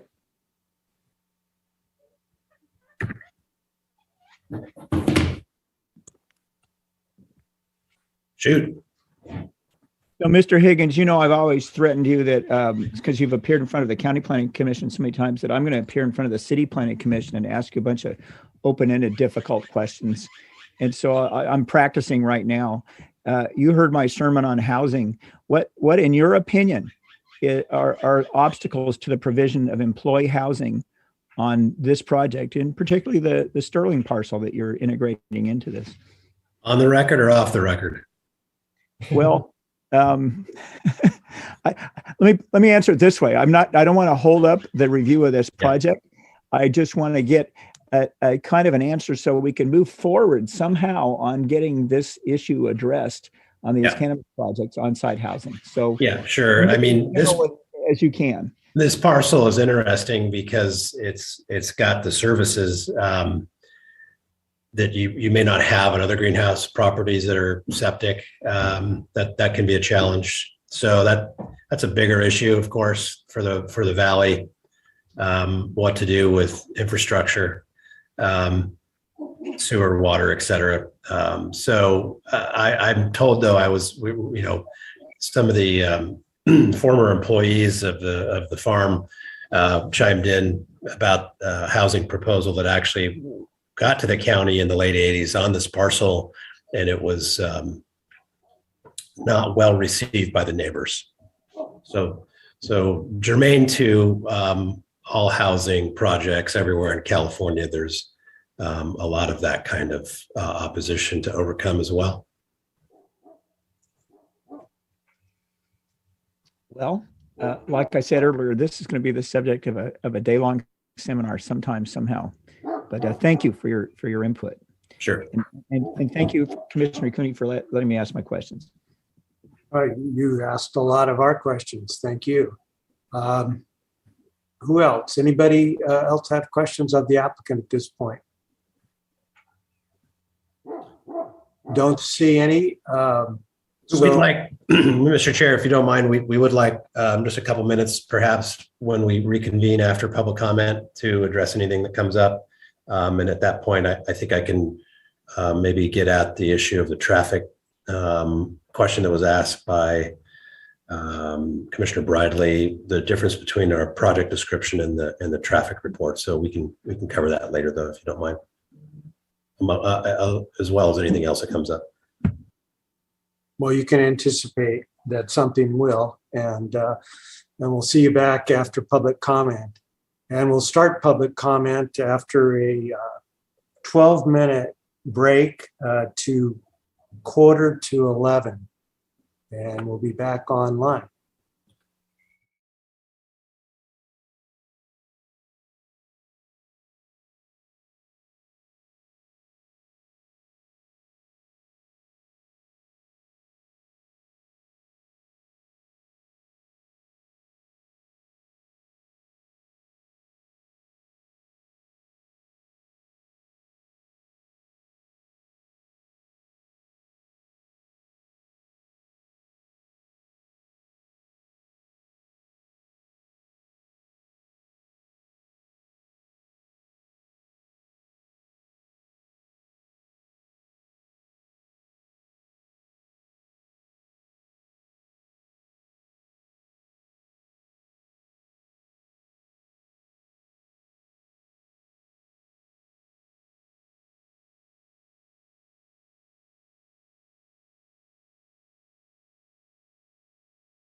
All right, we're back on the air. Mr. Chair, whenever you're ready to resume. Thank you. Just want to make sure we have all our commissioners. Yep, we do. Okay, great. Mr. Villalobos, who's our first public commenter? Our first speaker will be Ana Carrillo, to be followed by Barbara Gordon. Good morning, Ms. Carrillo. Good morning, Planning Commissioner. My name is Ana Carrillo. I don't like necessarily being first. Okay, I would like to make some comments. My biggest concern is the proximity to the high school. Federal law, I know Mr. Cooney brought it up, and Gwen, the planner, suggested that it was up to the operator to know what it was, that no alcohol, drugs of any kind are to be sold, grown within 1,000 feet of a school. Then this is also the first project I know that has come before a public body based on a last-minute decision at the Board of Supervisors meeting regarding the distance required for cannabis operations and sensitive receptors, the schools. I was present at that school board meeting. You know, measuring from property line to premise is very problematic. And there is no, again, in the drawing that I sent you, which is what Gwen sent me, showing those curved lines, how are you separating the nursery from the mature plants? That was in the picture. It should be in a separate building. The whole definition of what a premise is, I think, needs to be looked at, because it can't be part of a greenhouse to measure that that's where you're going to grow the greenhouse or the nursery plants as opposed to the the mature plants. I'm much in favor of the new odor abatement. That's great. The problem is with the 5 growers that are surrounding the high school or near the high school, 2 of them at least are already doing the odor, the vapor phase system, not this new system. And no one's going to complain from the high school. So who is going to be in charge of managing what's at the high school? So that's why I'm suggesting that these 5 growers have an independent odor specialist that monitors the high school twice a day, because no one at the high school is going to complain. I've found out then since our last meeting. Okay, so then, and also from the that this project will not be detrimental. The ordinance, the coastal zoning ordinance 2.25, that the project will not be detrimental to the health, safety, comfort, convenience, and the general welfare of the neighborhood, and will not be incompatible with the surrounding areas. This project doesn't meet that, so that I need you to make sure you don't agree with that finding. And then from the DVP conditions, the cannabis operation will be equipped with the leading active odor neutralizing technologies currently available to prevent cannabis nuisance odors from drifting off-site and impacting protected receptors, that is residential zoning. This statement needs to be corrected to include the proposed regenerative carbon scrubbers and also include the statement prevent cannabis nuisance odors from drifting off-site and impacting the high school. Thank you very much for your time. You're welcome. Next speaker. Our next speaker will be Barbara Gordon, to be followed by Becky Rapp. Thank you very much. My work with young people has me concerned with the expansion of this growth site of the industrial level of marijuana directly in front of the high school and a Boys and Girls Club. This project's need really has not only, it's the greater issue of the setback is only one of the reasons it's problematic. Between odor, air quality, water usage are all reasons to deny this project. Regulations, whether it's setbacks, are in place for a reason, to protect the community and the. Thank you, Ms. Our next speaker will be Becky Rapp, to be followed by Carol Green.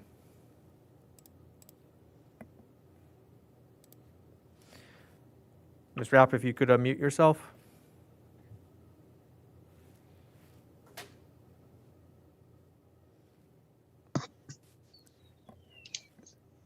Yes, good morning. My name is Becky Rapp.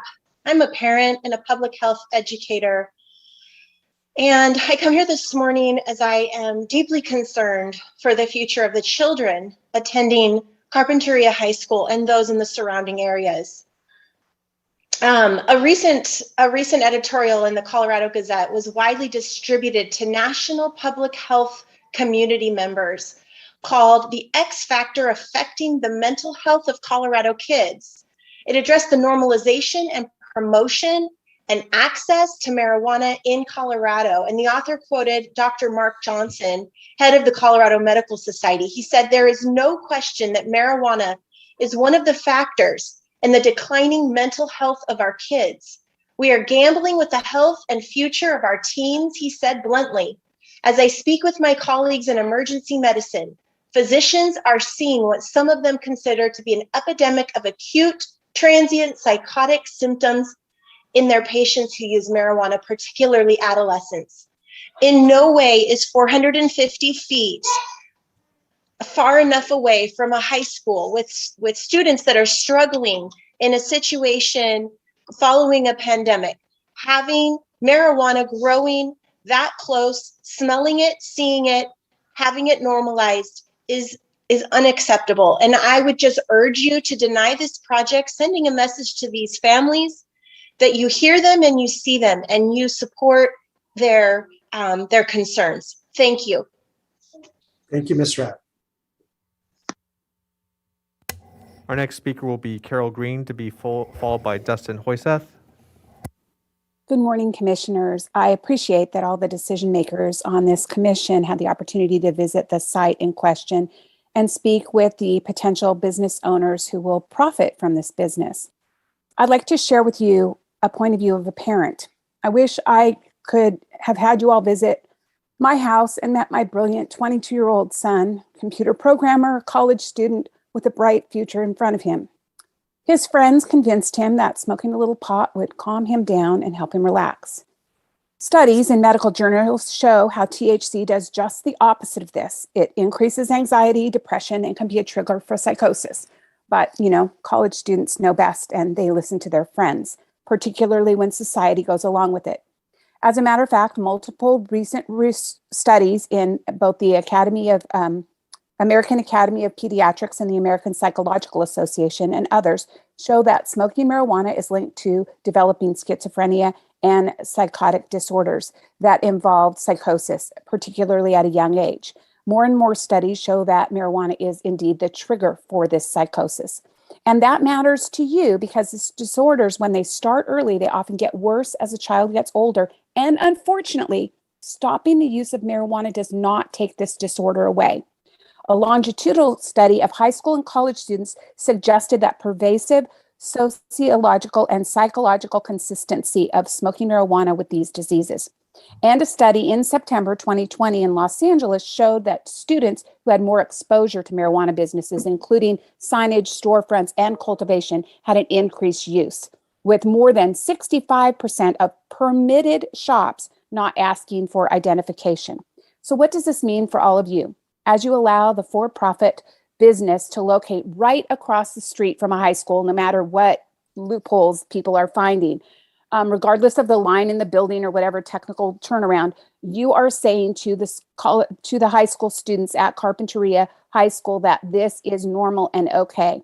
I can't introduce you to my son. He died in December as a result of his mental illness, and although I can't do anything to bring him back, I can shout from the rooftop to tell people about the nexus between marijuana and mental health, and particularly locating this business right across from a high school seems unconscionable to me. Please consider this as you make your decision. Thank you very much, Ms. Green. Our next speaker will be Dustin Hoyseth, to be followed by Hank Postma. Good morning. I'd like to start by thanking the Planning Commission for their time. My name is Dustin Hoyseth with the Santa Barbara South Coast Chamber of Commerce, from Goleta to Carpinteria. Our organization advocates for responsible member businesses who contribute to the local economy and jobs. We believe that cooperation between local government and businesses supports a thriving community and economy. We would like to express our support for Everbloom Farm. Cannabis farms like Everbloom are an integral piece of the local agricultural sector and the Santa Barbara County economy. Not only that, but they have demonstrated their willingness to be good neighbors in our community. The Chamber has worked with the Cannabis Farmers Group, Carp Growers, to educate our members about responsible cannabis farming. We've been impressed by the significant efforts that have gone into controlling cannabis odors, as well as the environmental consideration paid by local greenhouse farms. The investments these businesses have made to comply with regulation and ensure their farms fit in with local communities should not go unnoticed. Cannabis farmers in Carpentry Valley have operated successfully for the past 5 years, and members of Carp Growers like Everbloom have continually set an example for complying with regulation. With continued county support, these businesses will continue to build a strong foundation for responsible cannabis farming and countywide economic development. We ask that you please support Everbloom's permit application. Thank you for your time and service to our community. Thank you, Mr. Hoysick. Our next speaker will be Hank Postma, to be followed by Jay Hotchner.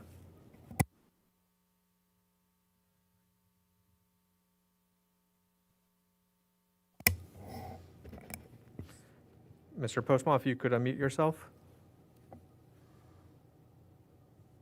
Can you hear me now? Perfect.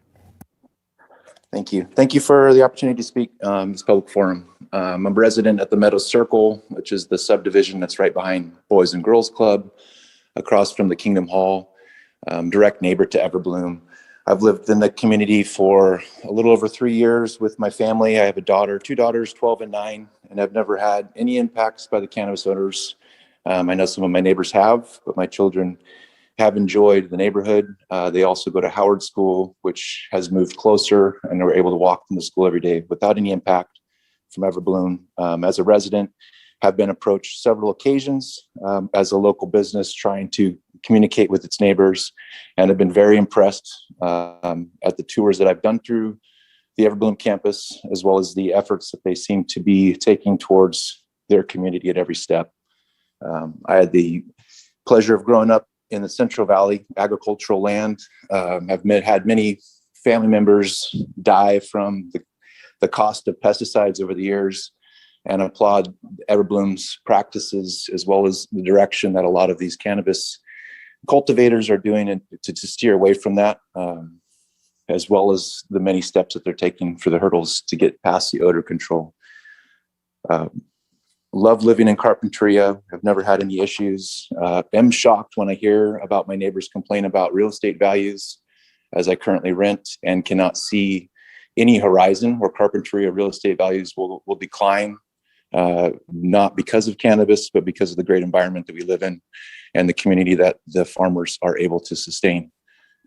Thank you. Thank you, Mr. Postma. Our next speaker will be Jay Hotchner, to be followed by Jaime Diamond. Thank you. Can you hear me? Wonderful. Thank you. Thank you for the thoughts shared by all our previous speakers. My name is John Hotchner. Although I'm a Carpentry resident, property owner, parent, and teacher in the Carpentry Unified School District, I join you today on behalf of the Carpentry Association of United School Employees, also known as CAUSE. Our organization represents the interests of the school district's faculty, counselors, early childhood education specialists, and support staff across the district's K through 12 public education system. Our employee union leadership wishes to address the Planning Commission today with the intent of encouraging close attention to issues of proximity associated with cannabis production in close vicinity to A, the CUSD's high school, which is approximately 400 feet from the proposed development, and B, CUSD's Catalino Elementary School, which is just over 2,000 feet from the high school, with many well-trodden paths and walkways that lead up to and between the two sites. These are paths and walkways that facilitate our district's students' commute and extracurricular activities around their school sites on a daily basis, be it on their bikes, their skateboards, running with their sports programs, or simply walking to and from school. The union doesn't assume to understand or claim expert insight into either the science that explains the matters or the codes and regulations that govern them. However, we can confirm the experiences shared by our district colleagues, students, and their families who have consistently expressed concern about the negative impact of cannabis production in such close proximity to our district schools and work facilities. In an effort to clarify those effects, cause leadership first asked district personnel to register their voices at CUSD school board meetings and Santa Barbara County Planning Commission meetings. But unfortunately, as demonstrated by recent decisions from the California Public Employee Relations Board, which is the California agency charged with upholding employers and employees' labor rights, the leadership of the school district has been found to discriminate and retaliate against employees who share concerns associated with the district's operations and decision-making. And that includes dissenting concerns associated with the district's intimate fiscal and political relationship with local cannabis producers. So when asked to provide district employees an opportunity to share their experience more safely, cause leadership stepped in to survey district personnel, and we sought data on two areas: the impact of local cannabis production on the professional culture of the district, and the impact of cannabis odors and operations on the teaching and learning environments at CUSD school sites. Rather than interpret that data for you, we'd like to provide the survey feedback we received for your benefit and insight. Cause leadership also offers to conduct further surveys to better inform and clarify the most current conditions being experienced across the district. And we remain open to considering specific questions either the Planning Commission, cannabis growers, or those averse to increased cannabis production might be interested in examining. And we appreciate your attention and consideration and simply ask, where might we submit our survey data? Thank you. Mr. Hotchner, we certainly are interested in your data, and we'd ask you to contact our planning department, and they will direct you on how to get it to us. I will do that. Thank you. Mr. Chair, I think a couple of us have questions. You want to ask Mr. Hotchner? Okay. Go ahead, Commissioner Bryden. I think Commissioner Park was up with his hand before I was. But you're right on my screen, so why don't you go ahead? Okay, thank you. Mr. Hotchner, how can you again explain what CAUSE stands for? Carpentry? Oh, yes, ma'am. The Carpentry Association of United School Employees. Okay, and how long have you been established? We are the sole representative of district employees, and we have been serving in that role well over 30 years, I believe. Okay. All right. Thank you. You're welcome. Commissioner Park. Yes, Mr. Hotchner, I want to thank you for your excellent presentation. And frankly, every presentation we've heard so far has been excellent, really high quality public comment. But what I'm struggling with is sometimes fitting what I'm hearing and the concerns I'm hearing with what our role is on making these limited land use decisions. It's not easy to answer those questions. And what I want to encourage you and others that are listening is, don't let the decision that we make today or on any project discourage you from raising the issues that you've been raising. It's good that somebody's raising those issues, and it's really good you're doing those surveys and things to get the information that you have. And you're certainly welcome to address us individually or things outside the hearing. For me, my personal cell phone and my personal email address are on the county website. I'm often go to these applicants' invitations for site visits. I never get invitations to site visits. I've gotten one, frankly, over the years from Carpentry, but I encourage you to invite us out, talk to you. And I noticed that one letter that we got by Marilee Peoples, I appreciated she had a detailed kind of a chronology of what she noticed with odor over the last month. And I'd certainly like to experience that at the right times to know what folks are talking about. But anyway, thank you for your presentation, and I encourage you to keep at it. Thank you, Mr. Park. Mr. Villalobos. Looks like Mr. Diamond has left, so our next speaker will be Jason Rodriguez. Hi, Commissioners. Can you hear me okay? Yes. Okay, terrific. Thank you for your time. As you mentioned, my name is Jason Rodriguez. In my previous life, I was in law enforcement. Now my wife and I own the Food Liaison in Carpentry. I was appointed to Carpentry's Architectural Review Board in 2019. We are local homeowners and our daughter attends school here in Carpentry. I say all this to make the statement that we find Carpentry the most perfect place to work, live, and raise a family. Our restaurant and catering company, the Food Liaison, has been in operation in Carpentry since 2013. And from the very beginning, Ed Van Wingerden and his business Everbloom have made it a point to patronize and support our endeavors, both in business and philanthropically. I've always admired not just Ed, but the entire Van Wingerden family, including his son Yvonne, and the great work they do, along with their steadfast commitment to our community. When COVID hit and all the local restaurants were forced to shut down, Ed became a pillar in a local program called Keep the Lights On, in which his cannabis business played a huge role in helping to keep my own business open by placing hundreds of lunch orders for all of his employees. The cannabis operators, being of the agricultural industry, became the majority source of revenue for our catering company. They filled the void of the other businesses that were not deemed essential and were no longer actively present within the county. Lastly, as I mentioned in the beginning of my comments, my daughter attends the Howard School, located near the intersection of Linden Avenue and Foothill Road. I am also a board member and treasurer of the school. We have no issues with any cannabis odors or worries about the plants being grown on the Everbloom farm. I will also add that cannabis odors have dramatically improved and farmers have been committed to limiting impacts on neighbors. Ed is a man to be trusted and honored. I speak for myself and my entire family when I say Ed Van Wingerden is a treasure for our community. I urge you to approve the Everbloom project at 4701 Foothill Road. Thank you for your time. Those are my comments. Thank you, Mr. Rodriguez. Our next speaker will be Judy Strang, and then we'll go to our telephone callers. Good morning, Commissioners. I too would like to thank you for your service. I understand when you're a Planning Commission member that your responsibility is for how the land is used in Santa Barbara. And I know one of your tasks is to make sure it's used to protect the health, safety, and welfare of the residents. I like to respectfully suggest that's not happening with this project. And I have two concerns. Although I understand that odor is being abated, and I appreciate that information, I think we need to get the county policy, the regulations, code enforcement regulations more up to speed in keeping with the new research.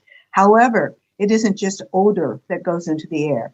There are contaminants that affect the health, and you are a county committed to safeguarding the health of its citizens, and particularly recognizing the equity issue and considering the population at that high school being highly Hispanic. This is a population that needs protection.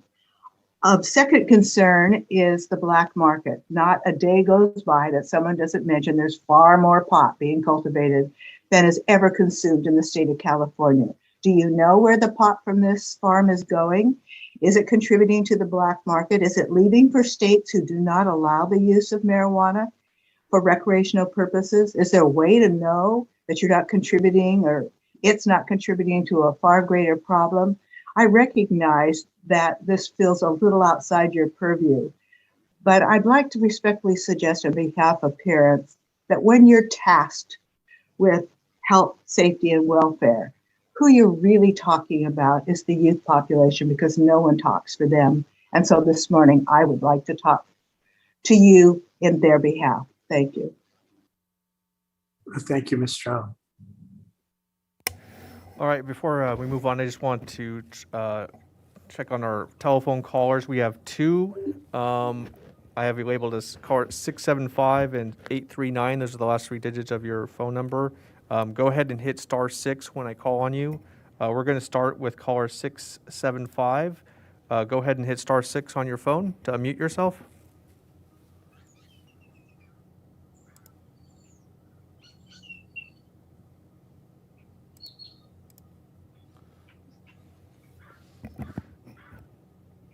Can you hear it? Hi, can you hear me?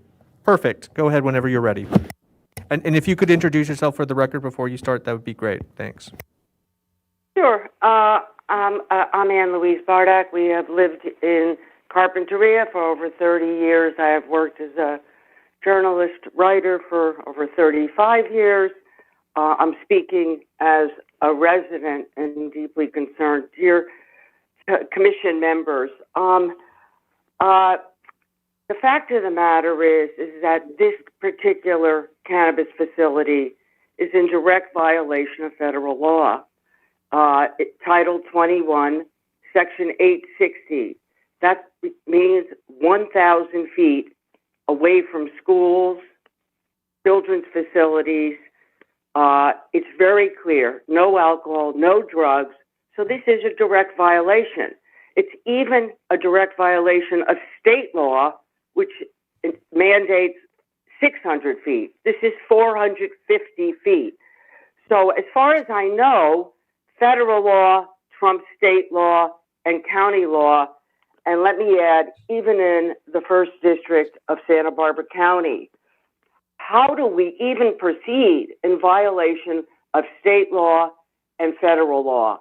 I'm somewhat incredulous at that point. Worse is that because of this ordinance being written by the cannabis lobby, according to the Los Angeles Times, the buffer is not even measured property line to property line. That's the standard.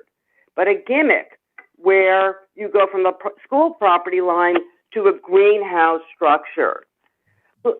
There are dozens of damaging cannabis grows in this county, but this one is the worst. This is the one that keeps people up at night. This is Exhibit A. If this is passed, Carpentry High School will soon be enclosed and entombed by cannabis grows that directly violate state and federal law. But let's put that aside for a moment.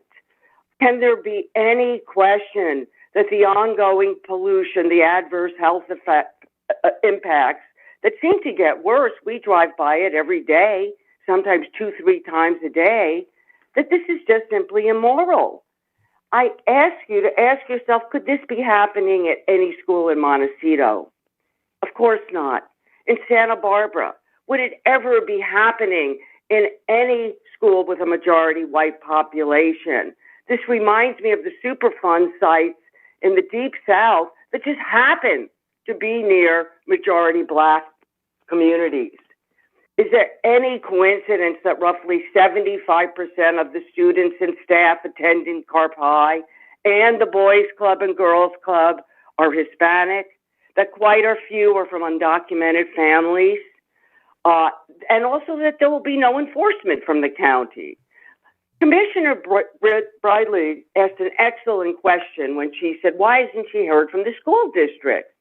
But then you realize that the cannabis growers backed and contributed to removing 2 school board members who fought against these cannabis operations and against their contributions.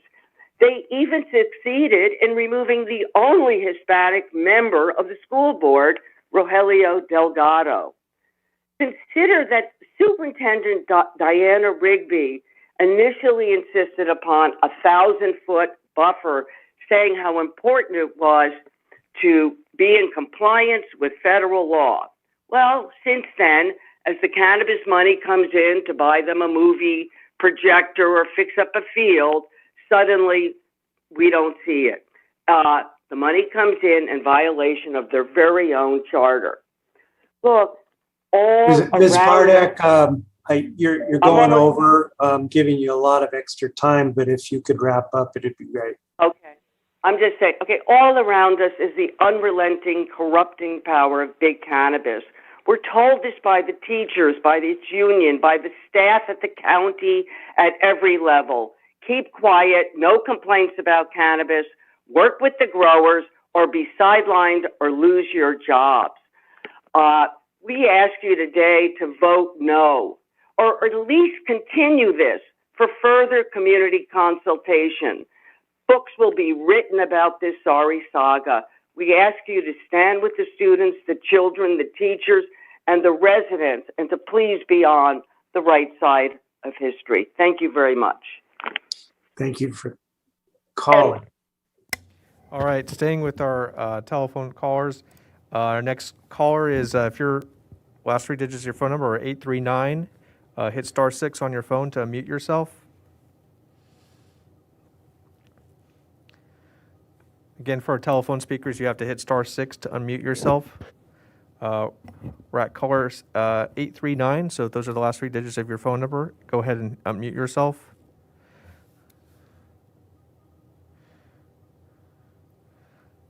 Okay, let's try our next speak. Oh, there you go. Can you hear us? Am I up? Hi, we can hear you. Go ahead whenever you're ready to begin. If you could just Yes, introduce, sir. if you could, I'm sorry, if you could introduce yourself before you start, that'd be great. Certainly. Thank you for the time. My name is Will Carlton, and I'm a avocado grower, an organic avocado grower, and we've been certified organic here in Carpentry for the last 20 years. My family farm goes back to the 1860s when the first settlers came from North Carolina. I live in a house that was built in 1898 right here off of Santa Monica Road. I am an assistant coach, soccer coach at the high school, and I have been an assistant for about well over 10 years. My daughter is a teacher, an English teacher at the high school. I stand on the soccer field from November until February, and for the last 5 to 7 years, I've been smelling the odors and worrying about the impact that it had on the high school and on the kids at the high school. However, over the last 3 years, standing from 3 o'clock till 6 o'clock in the afternoon, the odors have just about disappeared. I think that the farmers, the cannabis farmers, have done a terrific job in mitigating the impact of the odor on the high school. And as far as I'm concerned right now, it is absolutely a non-issue. So I would urge you to consider strongly the applicant's ability to continue doing the very good job that they do in cultivating their crops. Thank you very much. Thank you, Mr. Carlton. Mr. Chair? Yes. I just have one really quick question for him. For Mr. Carlton? You still Okay, there? Commissioner Bradley, Yes, go ma'am. ahead. Thank you. Did you say, okay, so soccer season was, you said November to February? Yes.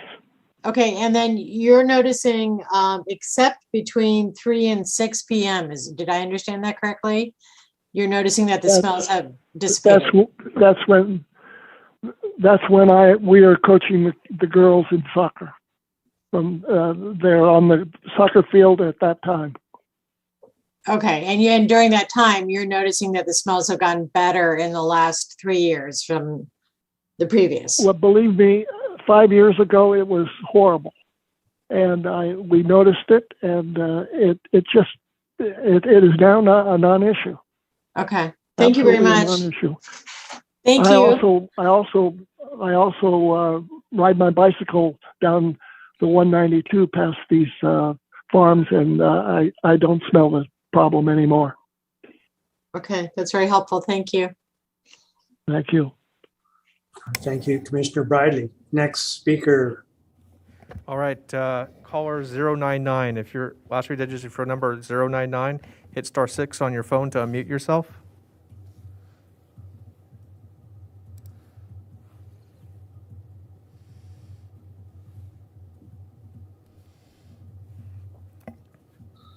Again, if you're oh, there we go. Can you hear us? Hello, can you hear me? Yes, if you could just introduce yourself for the record, and then you can start your comments. Yes, my name is Maureen Coffey, and I'm calling today to represent concerned Carpenterians as a member of that 350 family strong organization. and also as the founder of the Save the Arroyo Paradon Watershed environmental group. So I have some comments to make on behalf of both grassroots organizations. We are very concerned about the proximity of this cannabis operation at right next to the high school and the boys club. And as Mr. Hotchner said, the footpaths that lead throughout the community where the smells are prevalent. Unfortunately, unlike Mr. Carlton, I smell this every day. I live on Foothill Road. I work at my family's farm on Foothill Road, and the smells are not gone. Unfortunately, it's sort of he said, she said with the smell situation because it's so objective. As law-abiding citizens, both of our organizations strongly disagree with providing waivers for unpermitted structures. This is encouraging bad behavior. We see it at other cannabis, almost every cannabis project that's greenhouses and carp is using dilapidated old structures to justify that were built illegally, and some never got permits. Those are being used to justify even worse behavior. It sets a bad precedent, and it's just encouraging bad behavior. Last of all, we believe that regenerative carbon scrubbers are necessary. I also believe personally that sealed greenhouses are the way, and I have been urging this since I appealed the Glass House Farms project before before 2019, I was encouraging carbon scrubbers. So I'm glad we're all on the same page that carbon scrubbers are the way. I'm finally being heard on that regard. However, the vapor phase needs to be eliminated right now. Let me give you an example. Other business owners do not put the cart before the horse.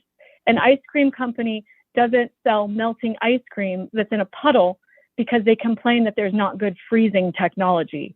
It's up to a business to have the technology that works for the community before their business is up and running. They can't cry foul and blame the community for smelling their bad technology. So it's not the community's fault that their technology sucks. And vapor phase, I think we can all say, sucks.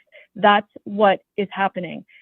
As I've developed my environmental stance, I've also realized that what we call stench, really scientists are going to be calling air pollution.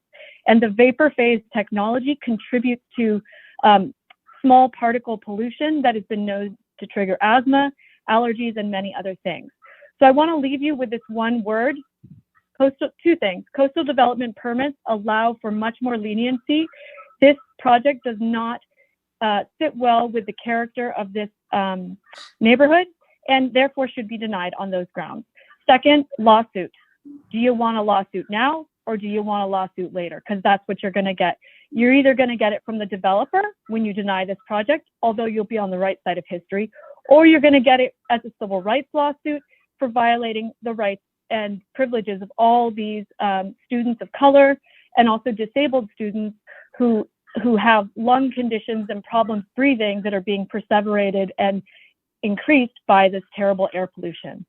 So speaking finally as myself, as one of the two board members who was forced off the board by the big cannabis money grab, you don't see, it's shameful. We're a laughing, Carpentry Unified School District is a laughing stock for taking cannabis money. None of the other districts have. Why?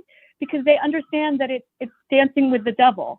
They understand that their gift policies prohibit it, and they understand that the federal law will catch up with them at some point. You can't take money that is federally illegal and use it towards your school district. That's why they hid the money initially behind a Rotary donation. Ms. Claffey, gotta ask you to wrap up, please. Great. All I'm saying is each of you were appointed by a politician who is receiving donations from these growers. You have a financial incentive through your proxy politicians to rubber stamp this project. But the community begs you to put your foot down and for once say no. The coastal development permit is enough to give you grounds to say no. Thank you so much. Thank you, Ms. Claffey. All right. We're going to take a break from our phone callers for the moment. Go back to our Zoom callers. So next speaker will be Kathleen Lippett, to be followed by Kelly McCormick.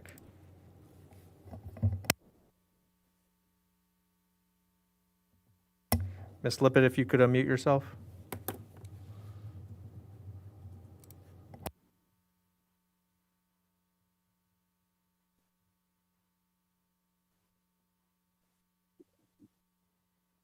Sorry about that. I've been a public health practitioner for over 20 years, and I've watched the marijuana industry grow, their commercial footprint, as well as their political influence, while the public has become ever more muted. You each reported on your ex parte conversations, and you spoke of them as if they were acceptable and normal. They are not.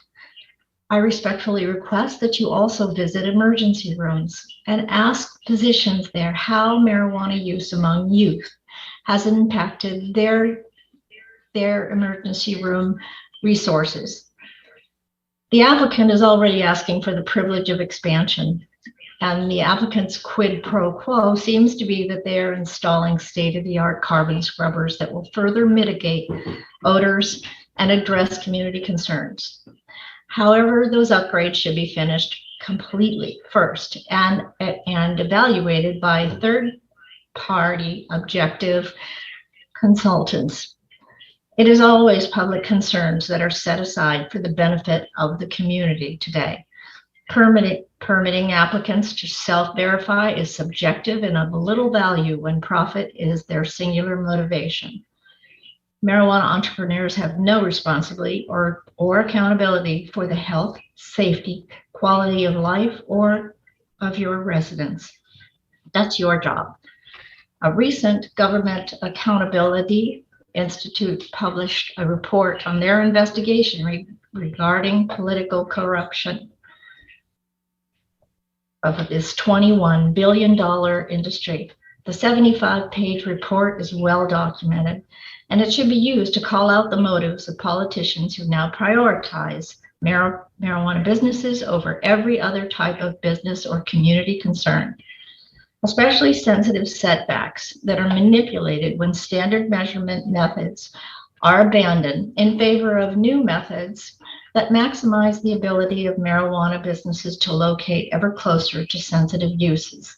I thank you very much for your time, and I hope that you will begin listening to the community first. They elected you.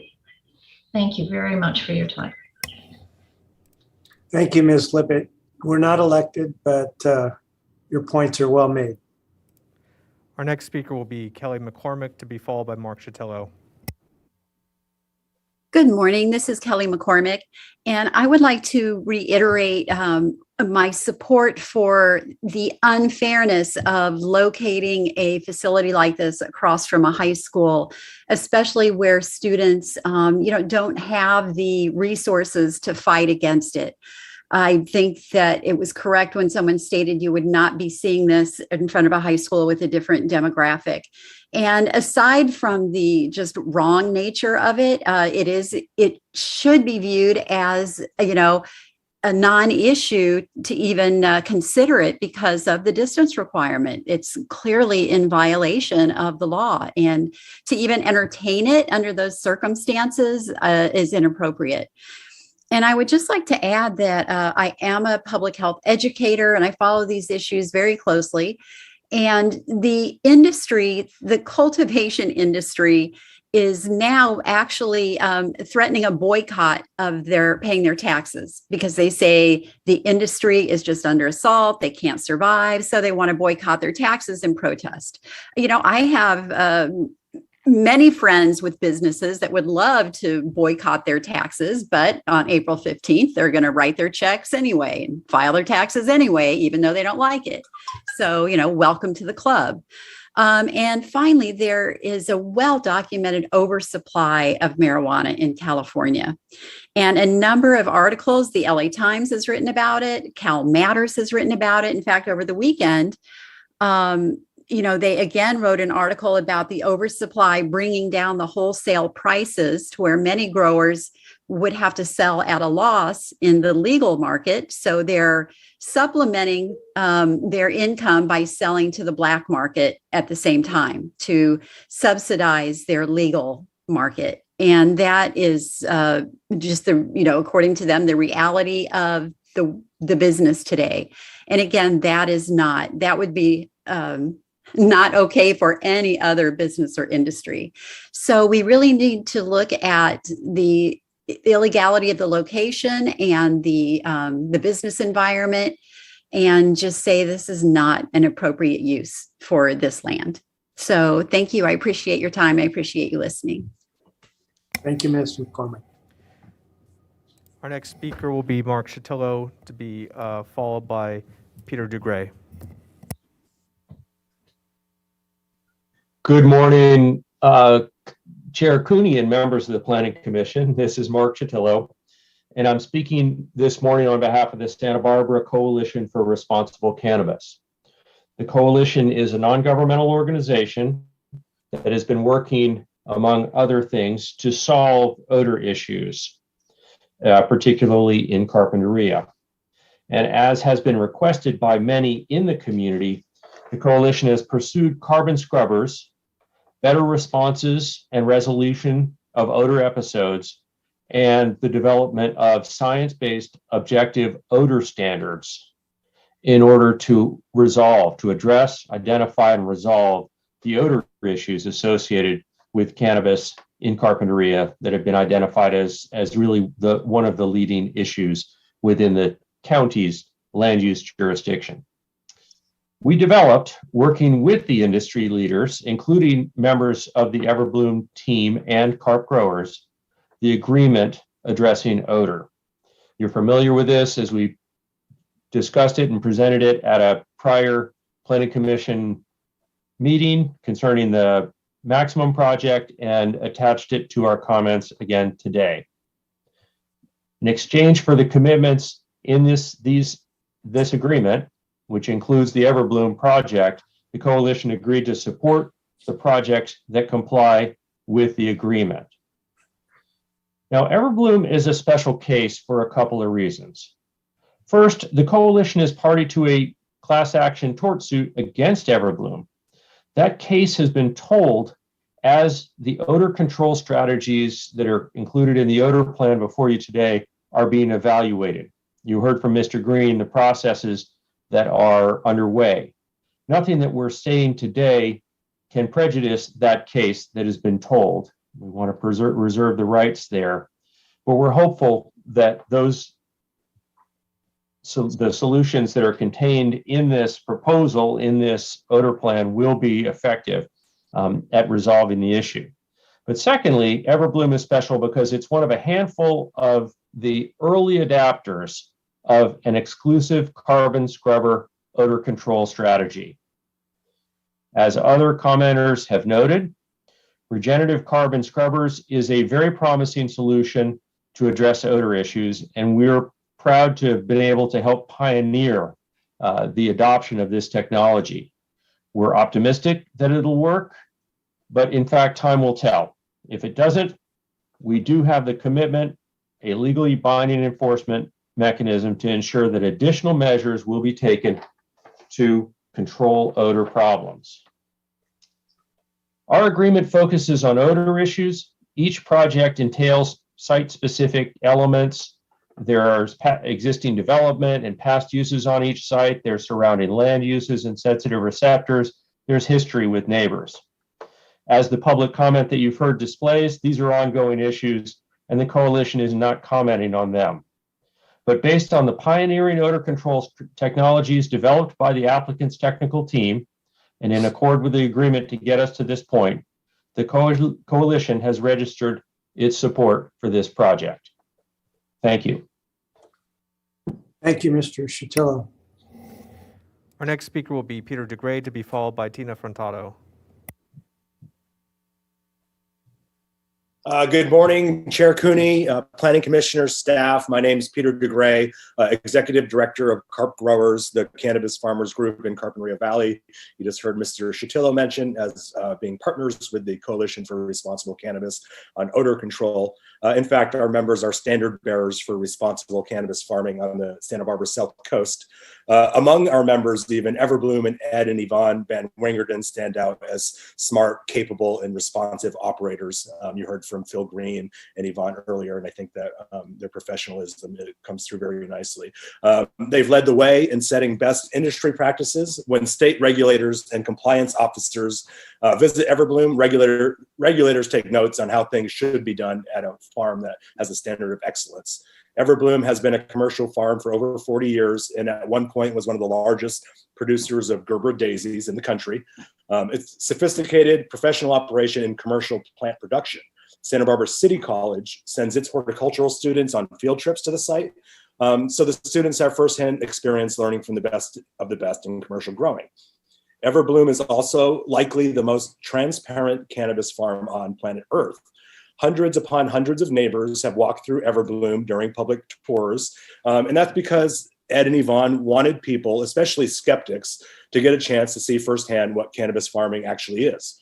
Tour attendees have included high school parents, nonprofit executive directors, Chamber of Commerce leadership, school board members, cannabis opposition groups, senior citizen groups, environmental groups, social clubs, and of note, one of my favorites, the Ford Model T Club of Southern California.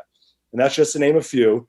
We've met quite an assortment of great people, and incredibly with near unanimity, they all leave super impressed by the people, the operations, and the facility. In fact, they wonder what all the worries could possibly be about. Indeed, there remains a gap between the perception of cannabis farming and the reality of it.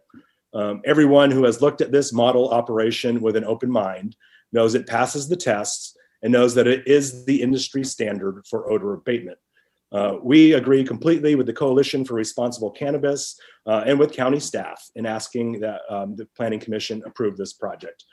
Thank you very much for your time. Thank you, Mr. DeGray. Our next speaker will be Tina Frontato. Good morning, commissioners.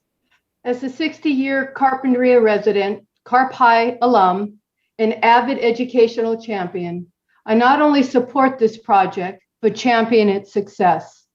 Carpentry has a very large, loud, strong, focused, and organized parental community.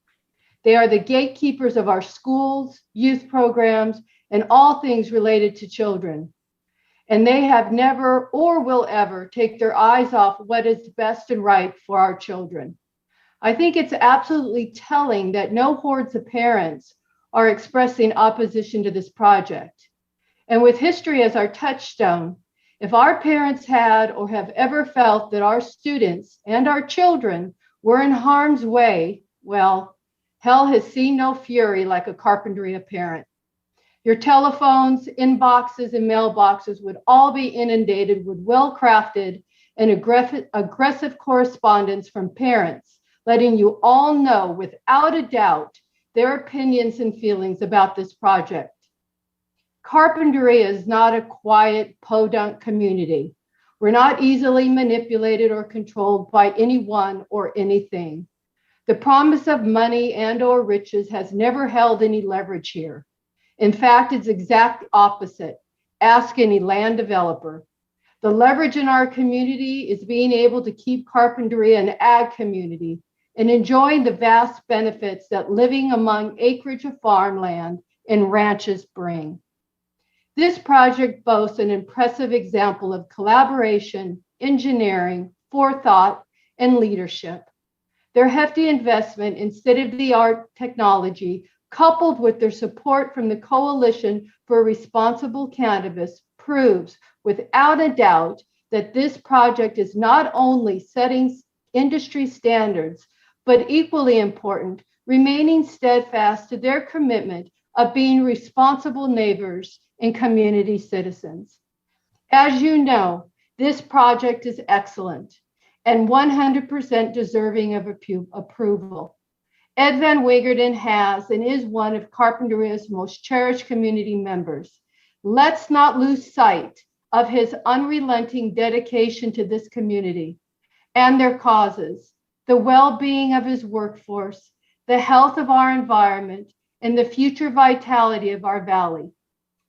It is what makes him a valued community leader and trusted Carpinteria, and one worthy of support.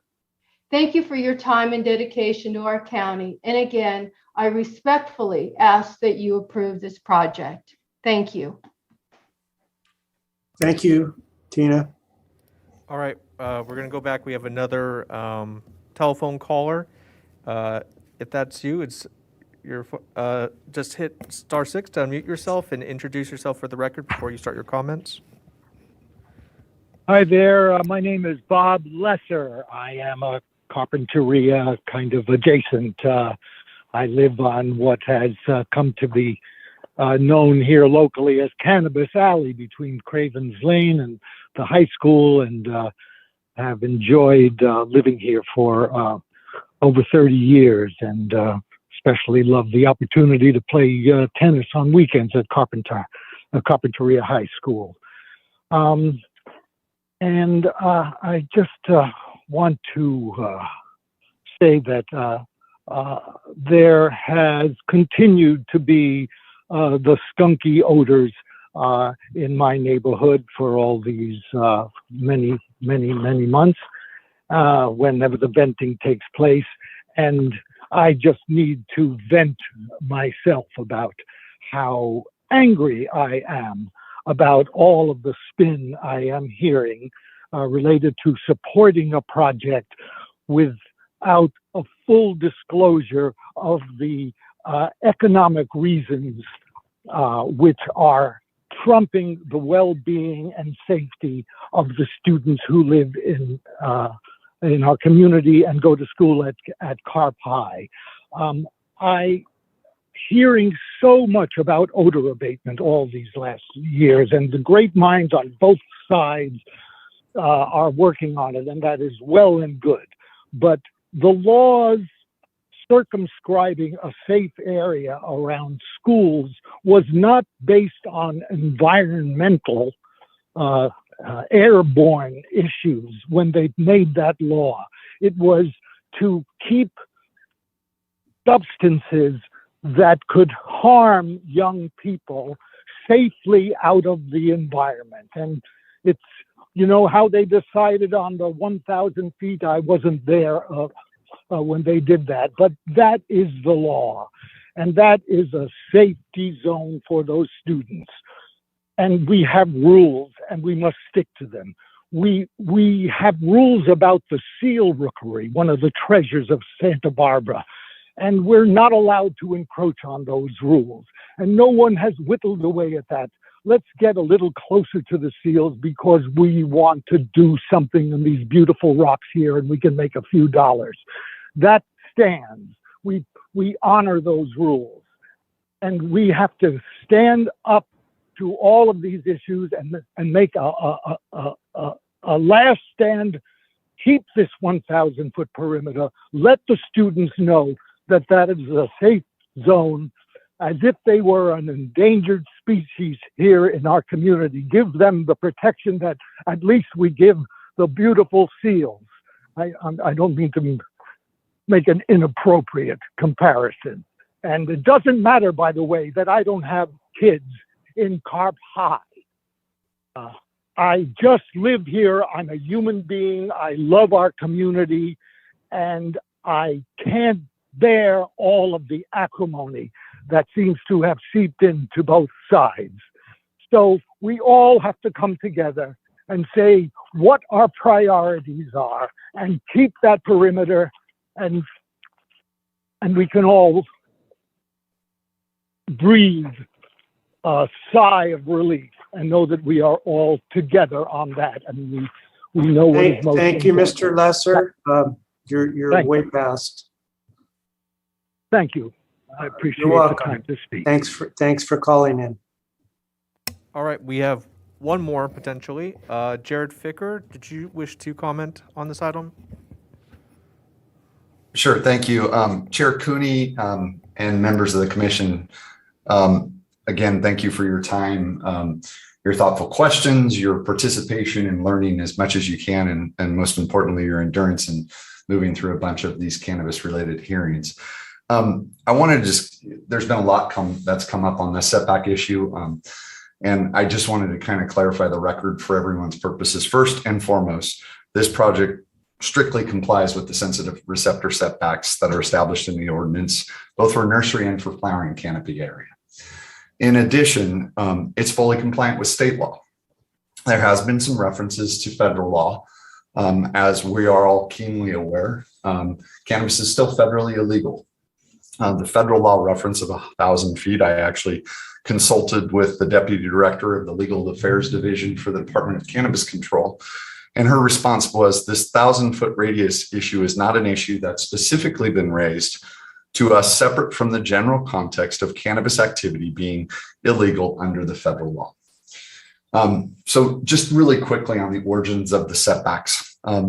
In state law, it's codified in the Business and Professions Code, and it's analogous to alcohol and tobacco sales. That 600 default setback is really related to sales. Originally in the medical statutes for cannabis, it was also referring to retail sales. Ultimately, when Prop 64 went into place, the state chose to use a default 600-foot setback for all cannabis activity, but made very clear in statute that local jurisdictions have the authority, and state law does not preempt local jurisdictions in establishing a setback that's either greater, smaller, or even the way that that measurement is put together. So again, this project is fully compliant. There are cities and counties that have reduced setbacks for all activities other than retail to 0. And again, compliant with state law. In this case, the County of Santa Barbara expanded the setback measuring distance to 750 feet for canopy. The canopy on this site is greater than that distance.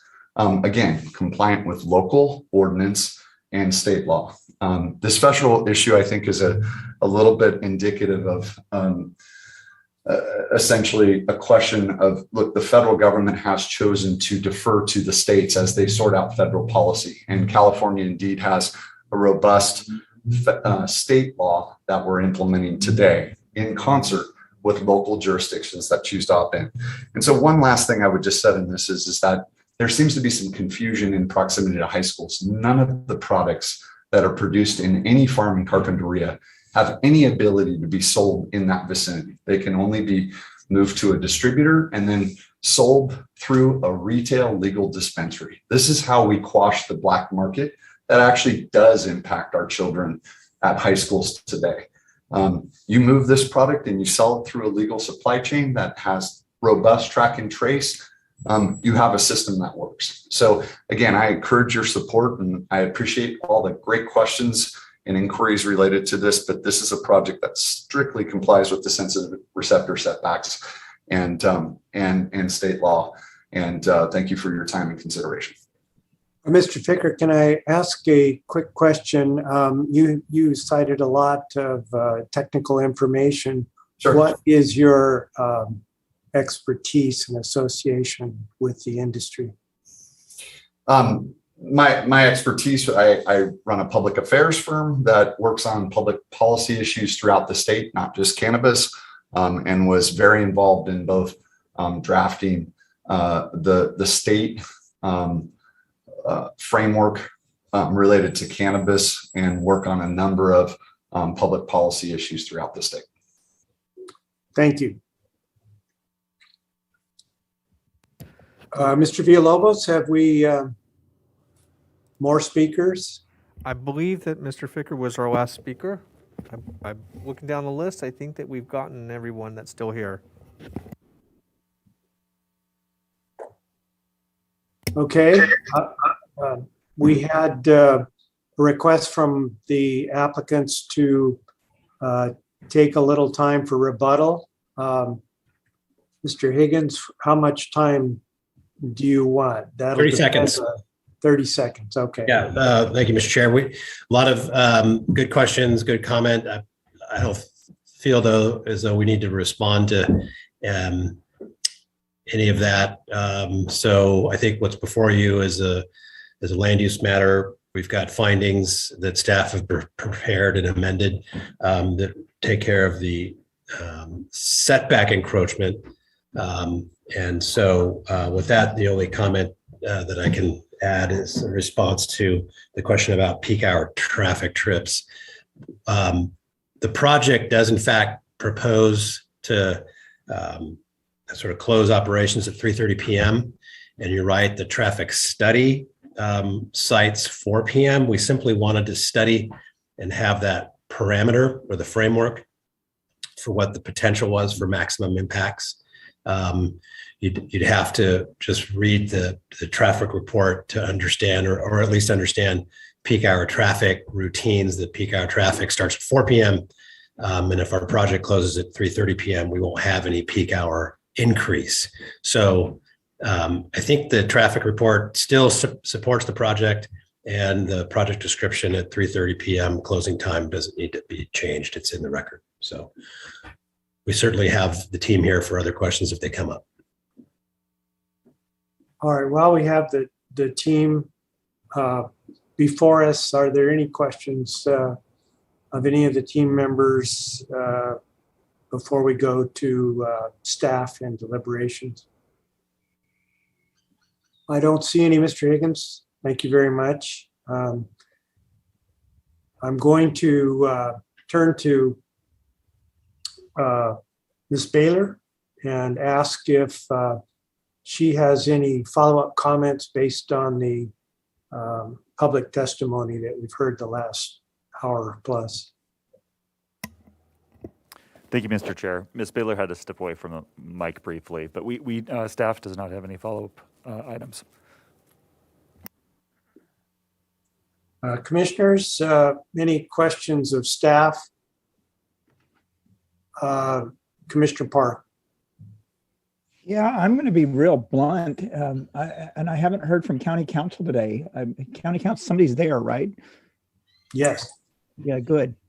So whoever that person is, you know, we've heard allegations today that this project violates local, state, and federal law on setbacks. You know, we've had a 750-foot setbacks, local, 600 state, and 1,000 federal.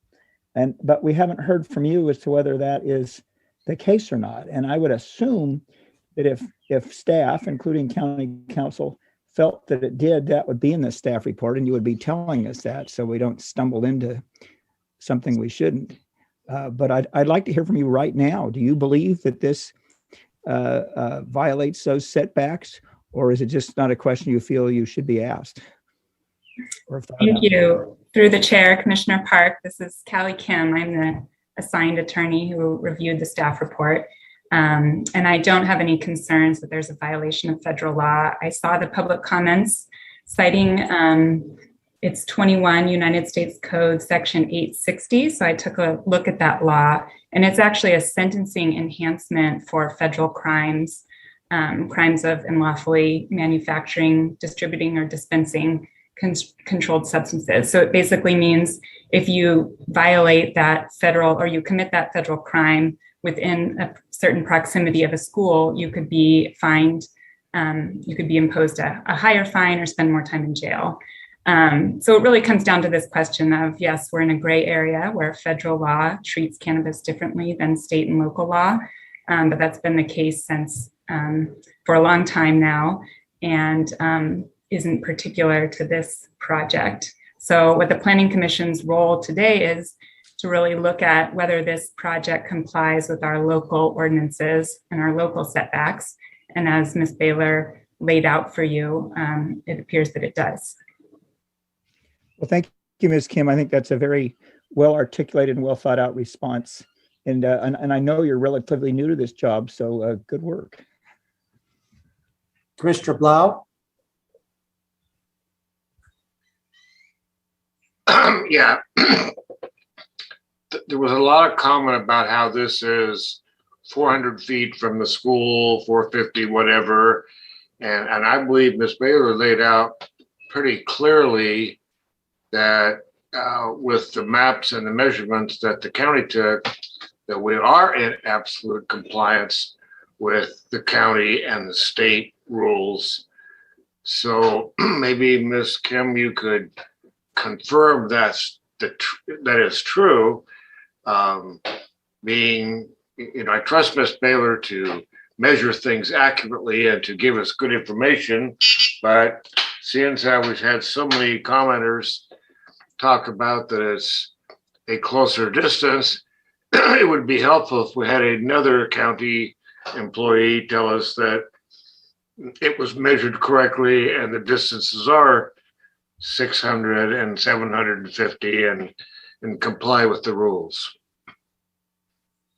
Thank you. Through the chair, Commissioner Blau, I think the question there, or the controversy, comes from interpreting the county code. So our code measures the setback from the location of the school to the premises. So that's the part of the project site where the cannabis is going to be grown rather than the property line. So it may be 400 feet from the property line, but still 750 feet from the canopy of the cannabis. Okay, well, I consider your office the experts to interpret the code for me, so I'll be going with that. Thank you. Commissioner Bridley. Oh, you're muted, Laura. Thank you, Mr. Chair. Staying on the legal theme, Ms. Kim, it seems like we heard a lot of information today about just the separation of federal, state, and local regulations. And I think that it's a layering function, just like there are federal regulations. Oh, I don't know, take NEPA. We don't do a document for a lot split using NEPA unless there's a federal lead agency or financial role. So is it sort of similar here with the federal guideline, the federal law? And you actually looked it up, that code statute was having to do with sentencing law. So it wasn't a land use directive, correct? Because land use directives are left at the local level, right? I mean, I'm talking big intro to law questions here. So do I have that right? Through the chair, Commissioner Bradley, that is correct. It is not, this law is about a federal crime. It is not about setbacks or buffers from schools. Okay, and I came onto the commission after the ordinance and the EIR were completed, but I know some of those things informed the county in developing the program that we have now, but we're not necessarily, we don't have to mirror it exactly, just like I don't have to use NEPA if I'm doing a lot split. I use CEQA, and local regulations even. So, okay, that really helps clear the confusion that I think was created in my mind by a lot of the speakers trying to, I think influenced us to think that if the federal statutes aren't followed exactly, that somehow the county's not doing the right thing. So I got it. Thank you. Anything else of staff in general from the commission? Not seeing any. Let me ask commissioners, it's noon. We have a fair amount of time for deliberation, I assume. Do you want to take a short break now and come back and complete the project discussion, or take a longer time to grab something to eat and come back in the 1 o'clock area? I vote for the short break. Yeah, I do too. I have a meeting with another government agency at 1:30. So as long as we're done by 1:30, I don't care how we do it, but I just assume get the deliberations done. I'll skip lunch and be at the meeting and on time. Well, that's two of you. Is anybody opposed to that? Doesn't look like it. So let's do this. We'll come back at 12:15 and begin deliberations. Good call. Thank you. Okay. Thank you.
All right, we're back on the air.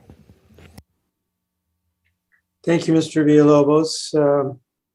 We broke briefly to assemble our thoughts on deliberation. I just want to be sure no commissioner has any questions outstanding and we're ready to move to this stage. Looks good. Okay. Who would like to go first? Commissioner Bridley, do you want to go first or later? Unmuted. Unmuted. I'll go, Commissioner King. Oh, great. I'm being shy. Oh, Commissioner Farini, go. Well, as is standard, this is Chair Cooney's district, but since you invited me to go, I'll go. That's a tough spot right next to the high school. I spent a good part of the day there hunting for the smell, and I couldn't find it. I was there from 12 to 3, I believe. So I don't live there. I just can only go on that limited experience I had. The reputation here again of this group is very high. Their presentation was very good and very open with all of the property. I asked hundreds of questions, and not one of them was said we can't answer that. From how they track each plant for the state and the cost of that, to the potting mixes, to the buffers, to the landscaping, to the extra property they bought, all of those things, everything was addressed. It's a curious project to me in one way, because if the building works and the scrubbers work, then having part of the 750-foot buffer be inside the building doesn't make sense to me in today's world.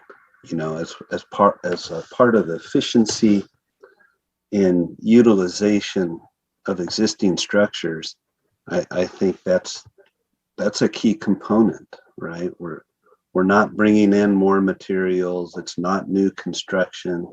It's a readaptation of a very, very nice set of buildings. So with that, I'm ready to move forward in support of the project. Thank you, Commissioner Freeney. Commissioner Bridley, are you ready now? Yeah, I am. This is really a great set of comments from a lot of different people, and especially the quality of the letters leading up to today's hearing. I have to say that, you know, I went to this site. It wasn't part of a disclosure before I was even seated on the Planning Commission, when my resume was being bandied about at the county for placement on this commission. And I went to one of the public education things that the Van Wingerden family did in their whole operation. And I was, you know, quite impressed then. I was fascinated, and I continue to be fascinated, because this is a really, really complicated land use matter every time we see one of these appeals. I think that the program overall has gotten much, much better for the surrounding residents. And, you know, my anecdotal thing is that I play tennis at the Polo and Racquet Club, and now I swim there. And every single person I anecdotally ask, I said, has it gotten a little bit better over the last couple of years? And they all have said yes, yes. Now, some of them are still sensitive to it, but I even talked to people that had kids at Carpentry High School and, you know, former teachers there, leading up to today's hearing. And I feel confident that actually the implementation of better technology by the growers in the Carp Valley is improving the state of the condition out there. In terms of the findings for approval, I could actually support every single one of them. And I think that staff did a very, very good job on this. I also have to note that I take exception to some of the comments today. I'm not even sure if they were actually local residents or if they were pulled in for something else. But the theme that I kept hearing, and this is where now, you know, my slogging through these cases with the rest of my commissioners for the last couple of years, this isn't about whether pot is okay or not. This isn't about whether marijuana is allowed or not.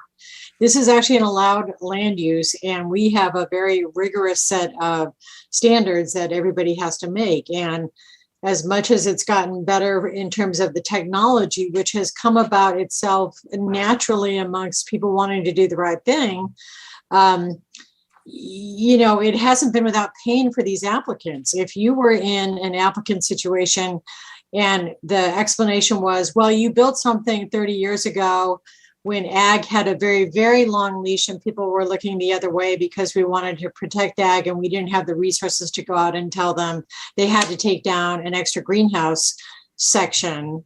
And now they come in to get a permit all above board and do everything they have to meet by a really rigorous code. And you're told, oh, you have to actually take it out.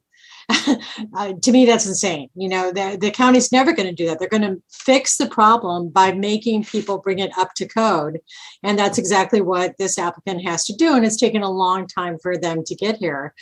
So I am actually appreciative of the applicant's work in doing all that. I'm appreciative of their patience. I am completely respectful of all the people that spoke against this, but the theme that I heard over and over, as much as some of it was odor, was we don't like marijuana. And the fact that this is going to be grown somewhere near a high school, then there was an extension in reasoning to the fact that we're going to ruin the youth. And they're going to have, you know, additional psychotic episodes because this is being grown, you know, 600 feet away. And I can't follow that leap in logic. This isn't a retail sales site. It's actually a growing site. And the county, whether we like it or not, including me, has designated these areas for this function. So the applicant is meeting the local rules. The local rules stand by themselves. Thank you very much for making me look at the federal versus state versus local rules. And I think they've actually done a very good job of checking all the boxes. And I know they've done it with a lot of patience because it's taken a long time to get to this hearing. So I'm ready to support it, and, you know, with some appreciation to that patience and also acknowledgement that I'm more inclined to support someone like the Van Winkerton family, who has a long, long history of philanthropy and support for this community, as evidenced by lots of public testimony, you know, before today's hearing and today, than I would be for someone who's going to pop up here from Orange County and, you know, tell us what we ought to do. Just like I think probably some of our speakers didn't even live here. So with that, I'm willing to do whatever Commissioner Cooney, hopefully, that's my feedback. Thank you, Commissioner Bridley. Commissioner Blau, are you ready? Sure, I'm ready. As I've said before, this is the kind of operation that I envisioned we should limit cannabis growth to in the very beginning when we started developing the ordinance. This is a greenhouse. Okay, it's not hermetically sealed. I get that, but I've now learned that you can't quite do that in a greenhouse and grow anything. But this one comes as close as you can, I think, getting there. And I called them carbon filtration. I didn't know they were called carbon struggers 3 or 4 years ago when we started this ordinance. But I've always known that the carbon filtration system, it does remove all the odors in a building or in an operation like this. So I'm very comfortable with it. I'm comfortable with the setbacks as put out by Ms. Breyer and confirmed by Ms. Kim. I can't quite agree with Commissioner Cooney on the fact that it's Van Winkertons that are doing it. I mean, that I think is great from the standpoint of licensing, but obviously we're talking about a land use permit, and our approval goes with the land, not with the property owner. That being said, yes, it is a lot easier to approve this with Van Winkerton because they are agreeing to the conditions of approval that we're establishing, which will go on to any subsequent purchase of the property should they sell. So all that being said, I'm I'm sensitive to the fact that it's too close to the school. If this were a vacant piece of ground and they were proposing this, I probably wouldn't support it, to tell you the truth, but that's not the case. This is an existing building, an existing business. My guess is it's been there as long as the school or close to it. And I think they've done everything to mitigate any of the issues that were addressed today, with the exception of kids using marijuana. You know what? Marijuana getting legal in California was decided by the voters several years ago. That's not for us to decide or to try and curtail or to try and change. You know, whether you voted for it or didn't vote for it doesn't matter. The voters in the state of California did. So all we can do is try and mitigate all the other problems that occur from the production of the cannabis, and what the county and the state does concerning consumption and keeping it in the hands of children. That's beyond my pay grade here today. I can't deal with that. So I'm prepared to support the project going forward. Thank you, Commissioner Blau, as always, very cogent comments, as were also Commissioners Bradley and Ferrini. So that leaves you and I, Commissioner Park. What do you think? Well, I think since they made such cogent, relevant comments, that liberates me not to. And but I do want to share some impressions. One is a factual one, and one is more of a general about this, how this process is evolved with this project. Factual one is, I know that were a lot of comments and there's concern about unpermitted buildings and that being allowed, and that's being called an expansion. I paid a lot of attention to that when I was at the site visit, and I always do on my site visits. I'm kind of looking at what kind of investment of capital am I seeing, what's the condition of buildings and so forth. And you know, I've been inside some greenhouses in Carpentry where I think, you know, maybe it's so rickety I shouldn't even be inside here. But this one is steel and glass, and the unpermitted part, if it's called that, it was built at the same time relatively recently as the rest of it, and it's in just A1 condition. So I think we should not let that be a problem that sways our vote. My more general impression, there's kind of an irony here. In our various Carpinteria projects, we've often addressed pretty specific concerns about odor and so forth. And now I think we should be celebrating that a lot of those concerns are being mitigated. This tremendous investment in these carbon scrubbers is going to make a difference.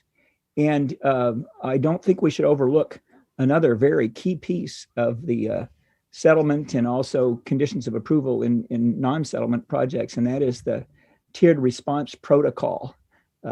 Probably no one else even knows what that is, but you'd recognize it when you read it.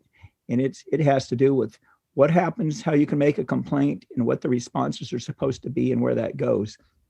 That was a very carefully worked out piece of the settlement, and it's going to make a difference to people. But what I noticed today is that now that we've dealt with a lot of those issues, a lot of the comments today were much broader in their scope. They were addressing things that you can hear the rocket going off, by the way, right now. That they are addressing things that are even for an adventurous soul like me, are kind of beyond the scope of what the Planning Commission normally does. And maybe that's just kind of issues left to deal with. And I don't want to disparage the people that bring up those ideas and concepts about public health and things like that. As a group, as a county society, we should be addressing that. And let's face it, kind of a history of public health in the industrial world is we find out that long-term exposure to very low doses of certain substances can be damaging. Maybe we'll learn that over the years with cannabis, or maybe we won't. But there's, and so in a sense, everything we ever do is an experiment. We didn't do experiments that way. We probably would still be living like we did in the 1850s. I don't know. I am personally concerned, as I said, about housing.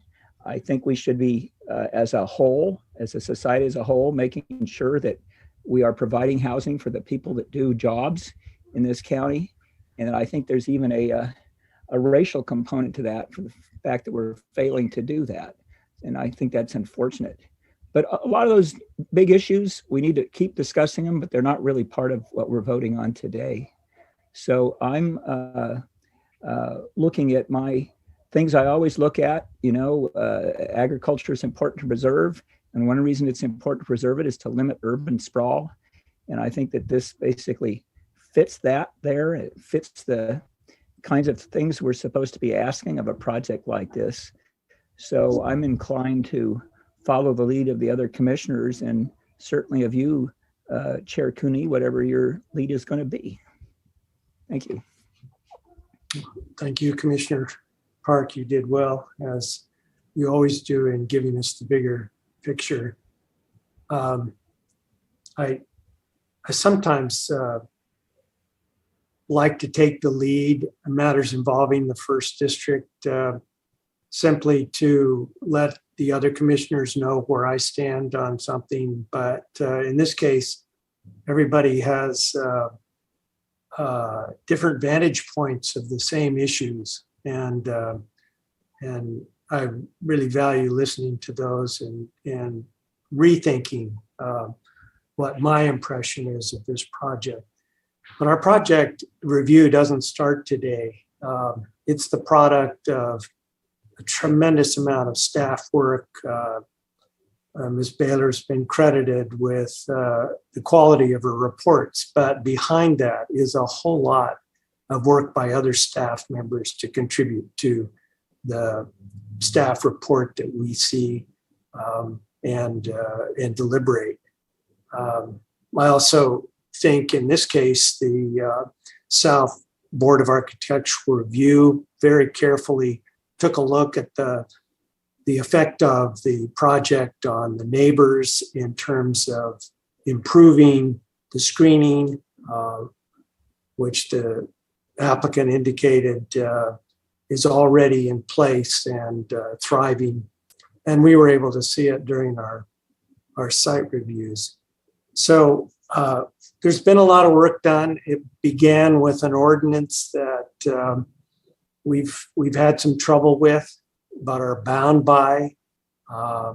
So looking specifically at this project, I do want to acknowledge the extraordinary number of personal communications that we received in writing before the hearing, and what we've heard from people throughout the community and beyond at the hearing today. And I think that's a very healthy aspect of this project, is that it's received so much public comment, and a lot of it is favorable. People wanted us to know what contributors, Ed Van Wingerden and his family and his broader family, the Van Wingerdens in general, have done for the community. This is not our issue. They could all be, very quiet, having contributed nothing over the years they've been in Carpinteria, but whether they have or not is not where we can focus. We can't just say, he's a good guy, he's a good citizen, so let's support whatever he wants, if it didn't meet the rigid standards of the ordinance we're asked to approve. Just a couple of other comments. There is a lot. I think most all of the commenters mentioned the school, the proximity of the school. This is one of 5 very substantial greenhouse operations that is in the process of getting approved or altered or denied. But in terms of solving our dilemma over where is the odor coming from, I think we're taking a step in the right direction with this project coming now, because it's advancing the installation and testing of scrubbers, and they offer hope that nothing we've seen before can match. So my view is the real key to the opposition of the community, not just the 800 houses that are in close proximity, but throughout the valley. Odor's the issue, and we have to work harder to get that solved, to learn how to detect it, where is it coming from, and this far more than our backing of the buyer system, as we hoped would moderate the odor problem. I think we're going to have a real chance here, and we need to approve this project basically on the promise that it is really going to advance the science of scrubbers, eliminating the odor in the greenhouses and consequently out in the community. If it doesn't eliminate it all, it will be, as Will Carlton testified, much better. That comment was also made by a member of the Carpentry School District Board of Trustees, Mr. Diamond. He was signed up to testify, I guess, but didn't. But his letter to us indicated that he thought the odor issues were much improved. And finally, I didn't need to hear all of the testimony about the odors. I think we've gone beyond disagreement in terms of the nuisance effect of the cannabis odors. It doesn't bother everybody, but it intensely bothers a great many people. And I'm personally able to testify to the last 5 years of being at the school throughout the baseball season and other times when my granddaughter was participating in school activities. The odor has been prevalent and frequent and irritating, and it irritates me less than it irritates a lot of people who have to deal with it every day. I welcome the input from the teachers union. We didn't have the benefit of reading the breakdown of their survey, but perhaps we'll have that to deal with the next project down the line. Suffice to say that the odor problem is the issue for me that overwhelms all the rest. And I really hope approval of this project and the eventual licensing are going to open the door to improvement, not only in Carpentry, but especially in Carpentry.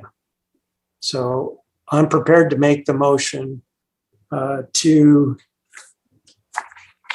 accept staff's recommendation as set forth in the presentation today. On page 13, I'll just read the highlights. We make the required findings for approval of the project as specified in attachment A to the staff report, including the CEQA findings. We determined that the previously certified programmatic environmental impact report is adequate and no subsequent environmental review is required pursuant to CEQA. And finally, that we grant approval of the project, the two cases, the development plan and the coastal development permit. So that's my motion. Ordinarily, I would second it, but I see Mr. Wilson has his hand up, so I think he's going to suggest a modification to your motion. Mr. Wilson. Mr. Chair, thank you. Just to ensure that the motion includes what staff has put up on the screen, that the findings here is revised today on slide 8 of this presentation. So there was some revisions to the findings from that original recommended motion. So, Mr. Chair, if you would like to include that part of your motion, I think it would encapsulate everything we talked about today. I do. The recommended actions on the screen, I'm not identifying any different than the ones I was looking at on page 13 of our presentation today, but to the extent there's agreement with what's on the screen, that is the motion. Then I will second it now. Mr. Villalobos. Commissioner Bridley, Aye. Commissioner Park, Aye. Commissioner Farini, Aye. Commissioner Blau, Aye. Chair Cooney. Aye. Motion passes 5-0. Thank you all who contributed today to our hearing. Is there anything else we need to consider before we adjourn? If I could, Mr. Wilson, can you call me when we're done here today? Thanks. Okay. Great. So we have a short agenda, Mr. Wilson advised me, for next week. It's a rare one project review, but we'll meet. It's already been noticed, so we'll see you all next week, hopefully well and present. This meeting is adjourned. Thank you all. Thank you. Thank you.